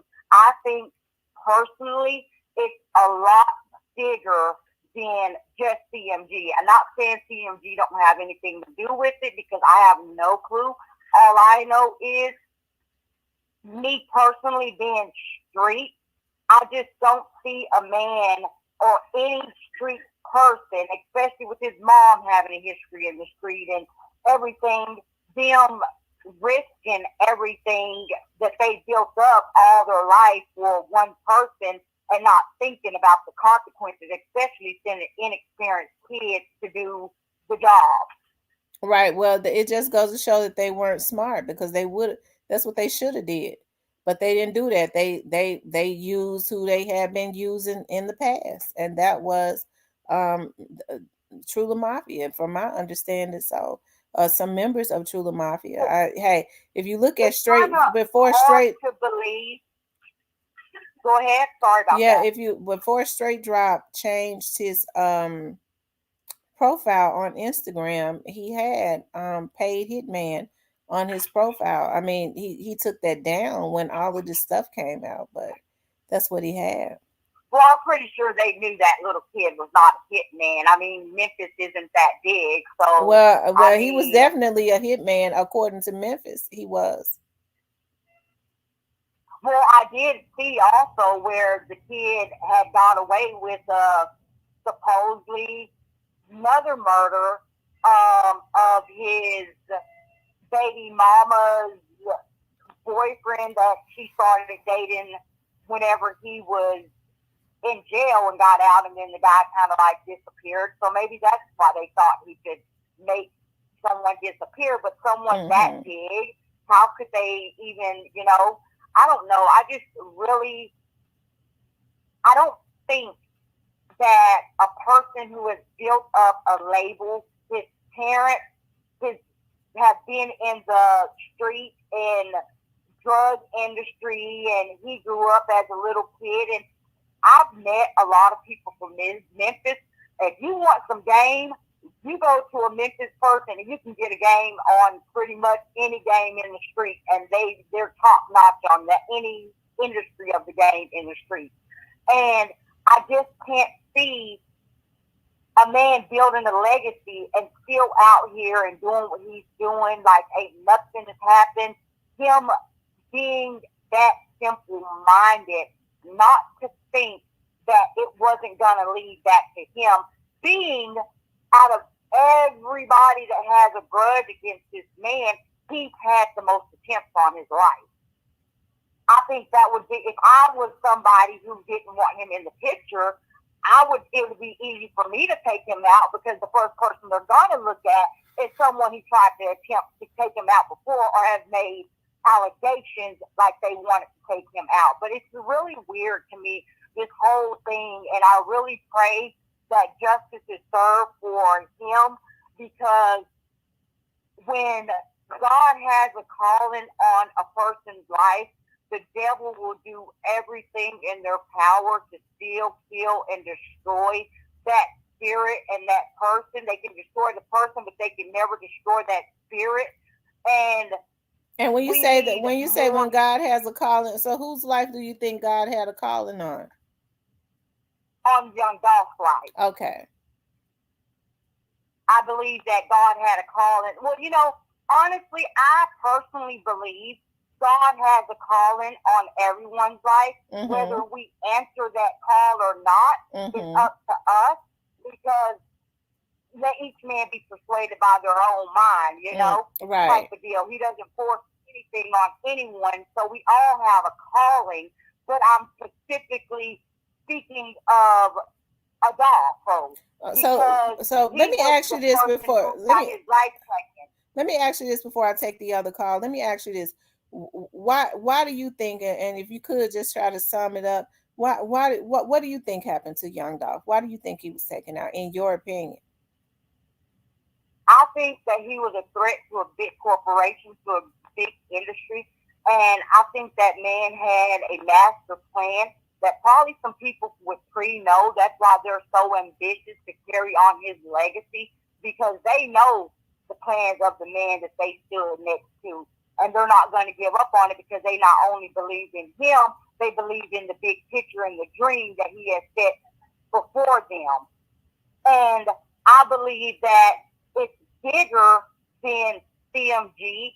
I believe that it's more like an industry thing of a whole bunch of people getting together, putting their money together. And I believe that's why Govan is sitting there, being able to walk around. A free man is supposed to be the conspiracy and the mastermind of this whole thing. A person who's asking the judge for a job. Ain't no man asking no judge for no job and he can hire a hit. That right there should tell anybody with common sense that he is just as small in the pond as the guys that are in jail for the thing. But I think it was a whole big industry thing, and a whole bunch of big people put their money together, and they got rid of the big threat, because I believe Dolph had something where, just like these other independent distribution agencies that are helping independent artists, I think that man had a bigger plan, that he was going to plan on helping a whole bunch of people get their foot wet. And what he went through, he was going to prevent it from happening to anybody else. And they found out about it somehow, and they took that man out, because they knew that the big plan would have ruined everything that they were getting, and they weren't going to be like Bill Gotti's brother said, they're going to snake you before they face you, and they knew they couldn't face him, so they snaked that man. Mm-hmm. Well, I definitely but I really appreciate you. I really appreciate you, Tamara, for everything you're doing. I listen to a lot of people talk, and I always go with the spirit of discernment. I've been really praying about all this type of stuff, and out of everybody that talks about everything that's been going on, I can tell by a person's voice who has the discernment of God in them. And I really believe that your heart and your discernment and you as a woman of a children, a woman in general, you really care about not just Adolfo, but the righteousness in this world. And I really respect you for that. And I really respect you for speaking truth, because there's a lot of people out here that, yeah, we all have our own opinions on what is and what ain't. But at the end of the day, our opinions don't matter. You stand for right, because you can't make the right wrong, and you can't make the wrong right. And you stand on the right side, you're standing on the right side. And I respect you for being a right type of person. Well, I appreciate that. And I definitely appreciate you calling in. What part of Texas you calling from? Hey, I'm calling from Houston, Texas. Okay, shout out to Houston. I think you all are on Central. Are y'all on Central Time? Are y'all on Central Time also? Okay. 11:34. Yeah. Okay. Yes, 11:34. Yeah, don't be giving Houston no praise. I'm not originally from Houston, man. I believe some people from Houston had something to do with a whole bunch of artists being taken out. You know what I'm saying? The Houston is a grimy state, and I'm trying to get away from here. Well, yeah, I believe they did too. But anyways, I think I really appreciate you calling in. I really appreciate you doing what you're doing. You keep on doing your thing, girlfriend. Don't you let them devils stop you from no way. And you know what? They couldn't stop you if they wanted to, because I believe God has the hand in this. You got that right. That's the only reason why I'm able to keep going. I know that's right. I'm going to be praying for you, sis, and God bless you. God bless you. Thanks for calling. Appreciate you. Bye-bye. Okay. Shout out to Houston, Texas. I've always said this is how I feel as far as the industry, as far as the bigger industry. When you're talking about the execs, the higher ups, hey, I don't think that they cared about them taking Young Dolph out, because he like she said, he posed a threat. But as far as I'm concerned, whoever it was that had a history of trying to take him out before, because see, if the industry had been involved, he would have been gone. And the industry definitely, when the industry have their own hitters, okay, their own snipers and stuff, okay. We never would have known who it was. They never would have. The Memphis Police Department never would have known. It would not have been done the way that was done. But you think about when people say allegedly Gotti had all that money. I didn't see Gotti really start to go up in status. And I'm being honest, I'm not hating until after Young Dolph was taken out, right? I didn't see all of what people saw as it relates to Yo Gotti. Yeah, he had made a name for himself and stuff like that. But it seemed like to me that young Dolph still had an edge as far as money. Because he was going the independent route, getting just about 100% of his money, and that was not happening with Yo Gotti and them. But hey, if I believe that the road to what happened to Young Dolph is a straight road, okay? It's a straight road. It's not complicated. It started one way and it's going to end one way. And it goes straight to the person that started it. She mentioned something about Orange Mound Quet. Orange Mound Quet, I think the reason that Orange Mound Quet is out, I don't know, but I will say this. This is just in my opinion, and nobody told me this. The reason that Orange Mountain Quet is out, I don't think that Orange Mountain Quet is the mastermind.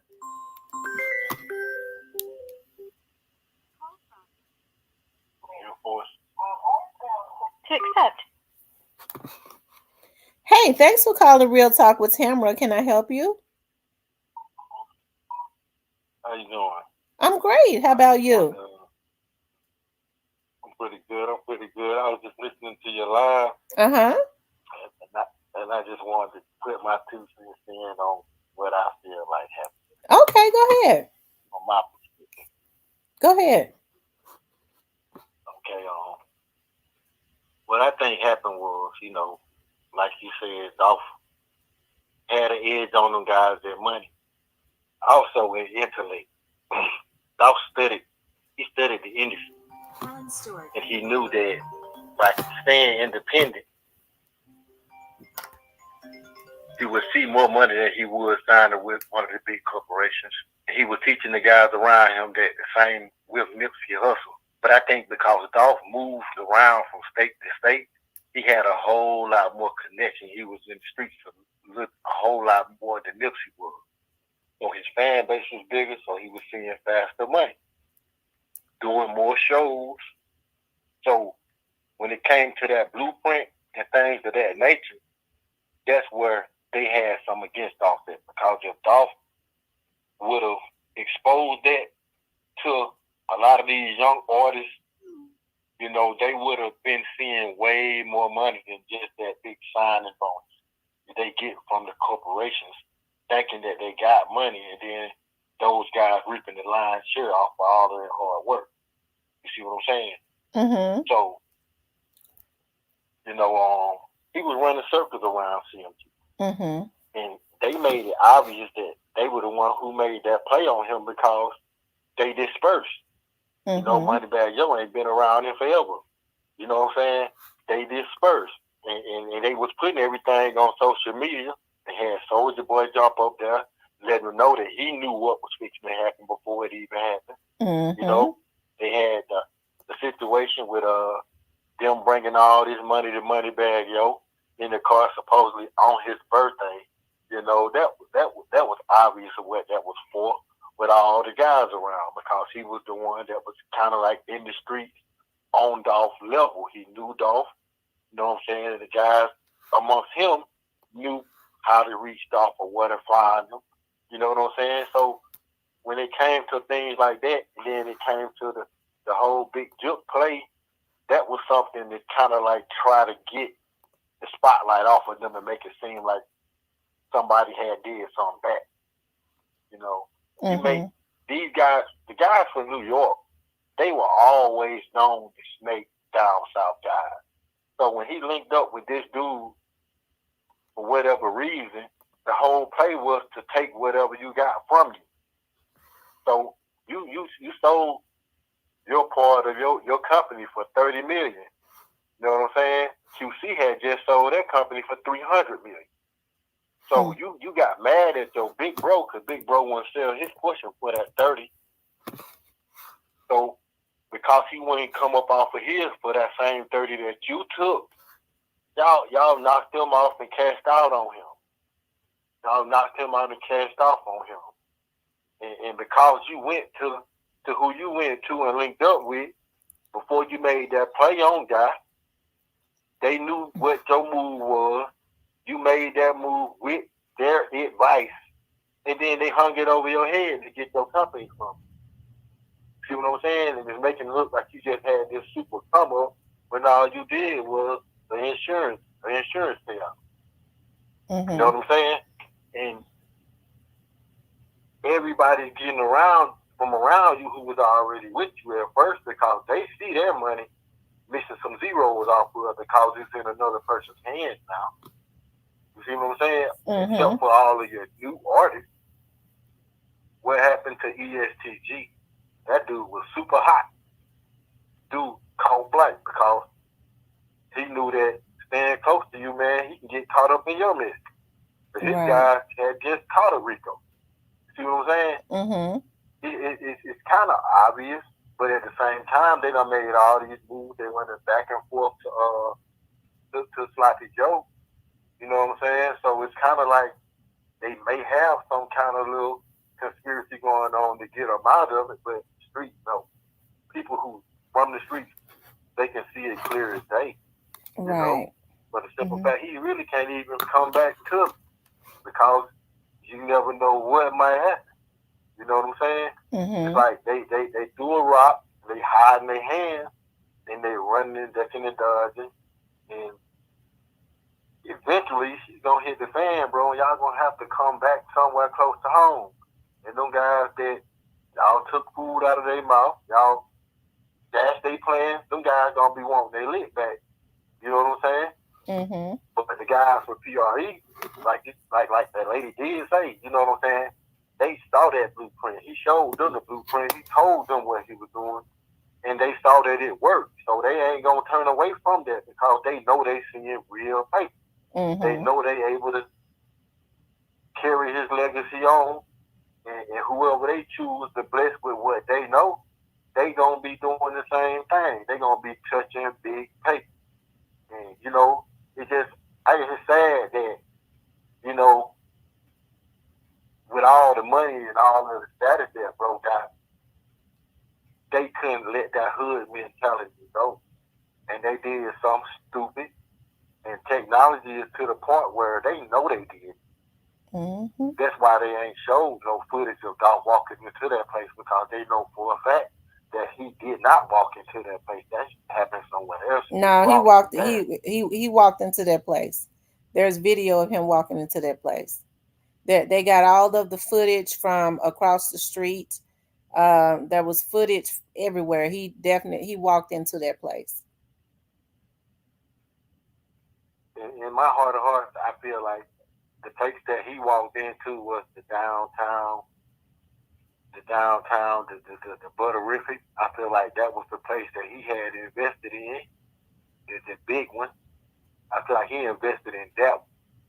And it was this lady, this little older lady, elderly white lady, or Sicilian or Italian. Yeah, I saw that. I saw all of that, but when she was going at them about something about the building, but as far as, you know, I've heard people say that, and I forget what blogger it was that put that out, and I'm gonna tell you how I know that it was just put out for views. I remember when they came into my live and they was like, you know, Dolph was taken out on that Monday, and he was taken to the cookie shop. I said, no, he wasn't taken out on that Monday because he was all over the damn TV in Memphis, because he was over there at the cancer center that Monday. Oh, he was taken out that Tuesday. They changed it just that. Then they started changing it. So no, there's video of him walking into the cookie shop. He walked in first. So that all of that comes out in the trial and stuff. And they definitely have video of that. So whoever put that out, they need to, they need, I wish that they would not mislead people like that, right? They wrong as hell. And that's what I'm talking about. Like, you know, this is a man that lost his life, and people are putting out false narratives because what they want to do is, and I'm not talking about you because I know you heard it from somewhere else. What they want to do is they want to keep their money coming in. They want to keep it flowing in because for some reason, people like a good, I don't know, a bad mystery. I mean, that right there, you know, when they were saying what he was, they kept him, they killed him and he rose on the third day and all that type of stuff. You know, this is a serious situation to me. I don't make no money off of YouTube and all of that. So yeah, but he walked in, and I wish that they would not mislead people like yourself that really want some justice for him. They should be ashamed of themselves. So not only are the people who did that to him gonna pay, but a lot of these vloggers that's making up this stuff and misleading people that genuinely have an interest in wanting to see young Dolph get justice is gonna reap what they sow too. That's why a lot of them look like they about dead. I was following him before he blew up. So yeah, I've been following him for a long time. And to me, when he was supposedly at that seafood restaurant, whichever one it was that night when the girl was like, it was her birthday and she took the last pictures with him, that look on his face told me that they had him dead. You know, I don't think that they killed him in broad daylight. I'm like, if that 90% picture was sure not that if that picture was not photoshopped, if it wasn't photoshopped, what it looked like to me is that he had been there eating and drinking. That's it. You know what I mean? Like, it don't look like he was hostage. I know that story has been flipped and spun so many times. I can't even understand how they got that out of that. But I mean, it looked photoshopped to me. But you know, then the young lady said it wasn't Photoshop. But I mean, it just kind of looked like he had been there eating and drinking, and he took a picture. But he definitely was not killed that day. He was killed after he walked into that cookie shop on that Wednesday.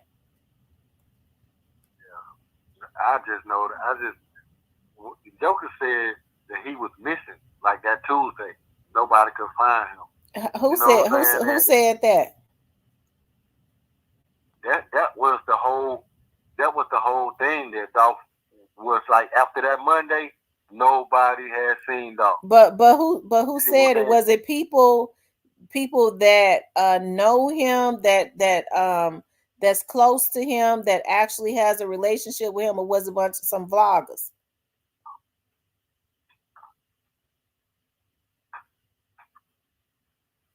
It's just the whole picture from that Marathon gas station. What he had on that day. Mm-hmm. That Marathon gas station picture wasn't no bright and early in the morning picture. That was the picture from the day before. Mm-hmm. You know what I'm saying? Mm-hmm. Mm-hmm. The fact that he had on them same clothes from the day before tells you that they got him that day before. And maybe I wasn't that the person to wear the same clothes 2 days in a row. But we don't know that, because we don't know where he had been.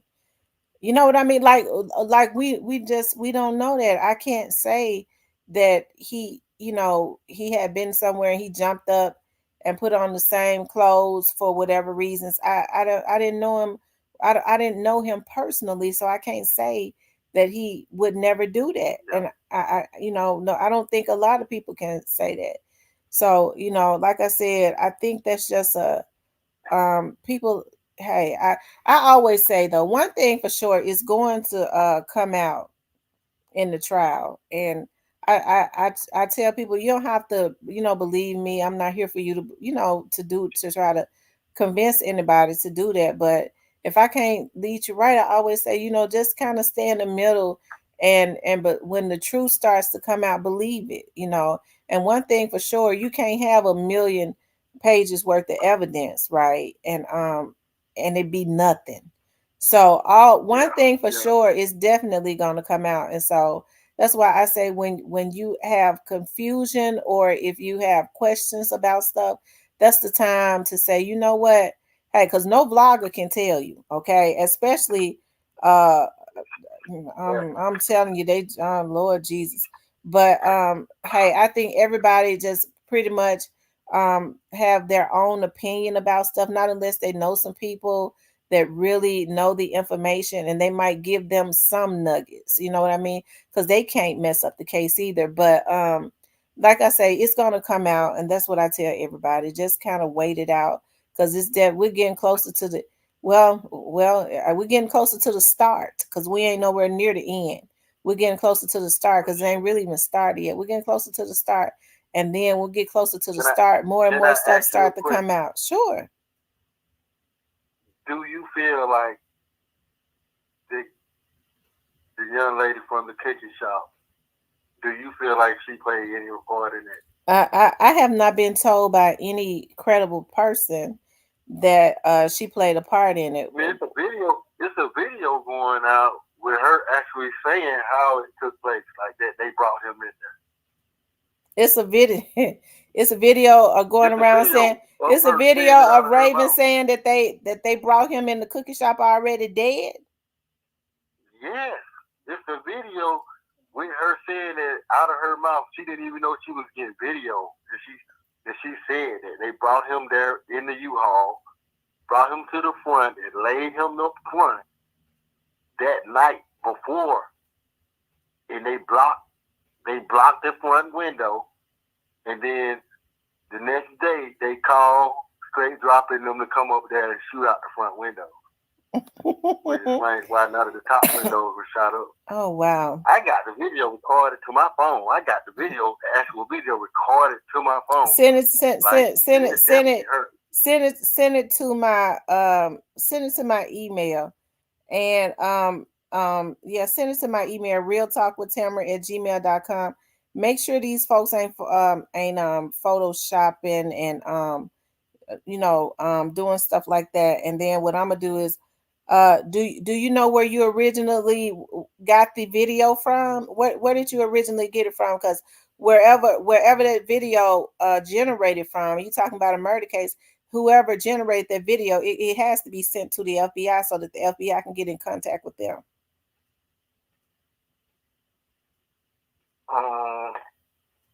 Let me see if I can pull that up, because I saved it to my YouTube account.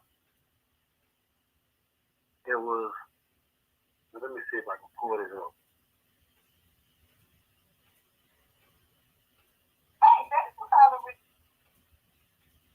Let me pull that up.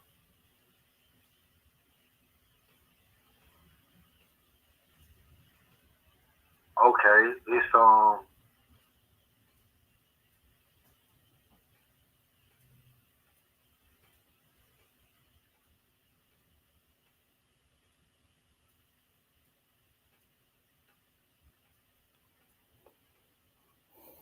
This Can't Be Life. I think it's This Can't Be Life 2021. Okay.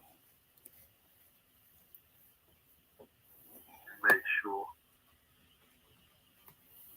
And like I said, you sound like a person that really, want justice for him. I always say, don't believe everything, somebody tell you. I do want justice for him, because in our community, it seems like the guys that always bite the dust are the ones with the good heart, the ones that do have that, you know what I'm saying, that touch. They got that God in them. The ones that the genuine leaders, you know what I'm saying, the people that want to see us win, the people who have our best interests as a people at heart. Those are the people that always take the fall. And I just don't like it, Well, I understand. But I send that to my email, realtalkwithtamara@gmail.com. I'm gonna take some more calls, but I definitely appreciate you calling in. Okay, man. Thank you so much, love. Bye-bye. You too.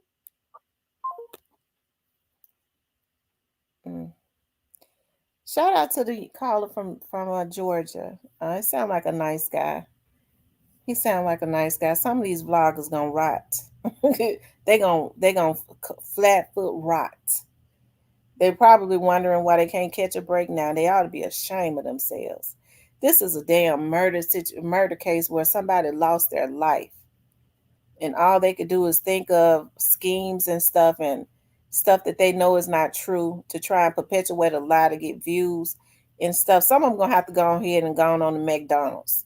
It ain't nothing wrong with working at McDonald's. Go ahead and get you a job at McDonald's or something. But some of them can't get a job at McDonald's because they can't even qualify, because they'll steal out the damn cash register.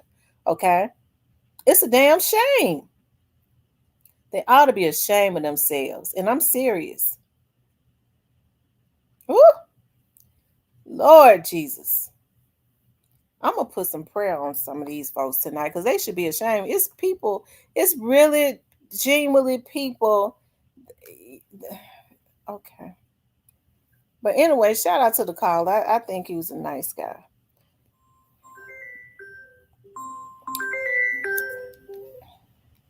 Call from OG Snake Spotter. What's up, Snake Spotter? How you doing, Miss T? You doing okay? Yeah, I'm doing great, man. I just want to clear something up, man. Tell them people stop chopping and raising videos, man.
Yeah, I guess the hackers, y'all, it just it don't make no sense.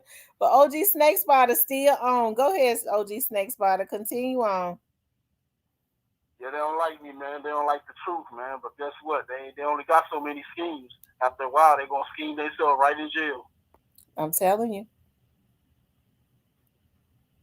And everybody gotta quit listening to these bloggers, man. If these bloggers got so much information, man, why the feds ain't contacting them yet? Or better yet, why they ain't take the information to the feds if they want justice for Dolph, and they so right. Like, make it make sense. Some stuff you just gotta use common sense and logic, man. I agree. I agree. A lot of people get put in the spin cycle, man. It's all entertainment, man. They know the truth. The truth ain't gonna be as entertaining if they make up 1,000 different lies and blame 100 people that ain't got nothing to do with it. I agree. They're trying to make a series out of this, and this is a real life person, man. And it's just foul, man. It's foul all the way around. Mm-hmm. Yeah, that's foul. They wrong for that. They know they wrong, and a lot of these people try to figure out why they can't catch a break. But you're gonna reap what you sow. You know what I mean? I wouldn't make up no lies. If I didn't know, I would just say I don't know, or this is my opinion. I hope this and that. But to come up with these elaborate lies and schemes, but some people don't have a conscience. They don't care. They ain't even got no soul. Nope, soulless. Mm-hmm. Soulless. Anything for $1, man. Sad. They said just trying to make money to buy blunts and fake Louis Vuitton. Yep. Single Newports and all that good stuff. Yep. I tell you. Well, I'm getting ready to get off of here because I was intending to stay on here for only 2 hours. But I sure I'm glad you popped up since we can't do it the way we normally do it because you see, but they still hacking. It don't make no. They found the way to try to make you shut up again. Well, you know what? Hey, I'll be right back on tomorrow. So you just call right back in tomorrow, and we're gonna keep doing it like that. All right, Miss T. Salute to the chat. Okay, thank you, OG Snake Spotter. All right, now. Shout out to OG Snake Spotter. I like OG Snake Spotter, real stand-up guy. He come from Double Tap's channel. Double Tap, real stand-up guy too, from out of Alabama. But anyways, you guys, I got something I gotta do, and I'm tired too, and I gotta do it. This has been a good lot. I didn't think so many people was gonna be on tonight, but y'all sure did hang in there with me. I'm gonna check my email, Sosa. Y'all hung in there with me tonight. I really appreciate you guys so much. Everybody's opinion is always respected. I don't be wanting to make anybody feel bad, but hey, I just know that people have spent the narrative and stuff so much. And there are people that genuinely, like the young man that called in earlier, like all of us though, that really want justice for young Dolph. But the purpose of me putting that board up there is to show people the progress of, people have been getting arrested and nobody's, gonna get away with it. And I know they mentioned Orange Mound Quet. I think Orange Mound Quet is out because they figured out that he wasn't the mastermind. Not that he wasn't involved, but I don't think that he was the mastermind. He played some kind of role. And somebody said that that there was a fat person out there. Hey, he could have very well been out there, but it looks like to me that a picture was taken at a different angle, and the wind might have been blowing at that point. It was November, and it could have. I do video work, so I know different angles, especially if the wind is blowing. That jacket kind of might have made him look a certain way, but it looked like to me that person had on the same shoes, and that kind of fits the description of Cornelius, if you ask me. I know there have been a lot of questions about if that was JoJo Splat out there. Hey, in the beginning, before we started to get more information, I had said that it was probably JoJo Splat. That's what before I started knowing more about what had happened. But JoJo Splat definitely I guess all of that stuff plays out, but hey, I hate these young dudes did this to themselves. But I think that was Cornelius, because JoJo Splat is almost 6 feet tall. It looks like the person was shorter, which fits the description of Cornelius, if you ask me. And those shoes kind of fit the description of the type of shoes that Cornelius was kind of known to wear. Okay. But anyways, you guys, I never knew Cornelius, so I guess according to the people that that knew him. But anyways, you guys, I really appreciate you guys tuning in or whatever. I would like for you guys to please like, share, and subscribe. But like I said, hey, everything always plays out in court. I don't know everything, okay? It ain't even good to know everything, especially when you talk about the dynamics of this case and a bunch of fools that don't understand that nothing matters at this point. Taking somebody out ain't gonna change nothing. It's something when you being watched and you consistently getting yourself the death penalty, right? Because that's all that's happening. Even when you go in the woods and go camping and stuff, that none of that can be trusted either, because there are always eyes and ears and cameras and stuff everywhere. Okay.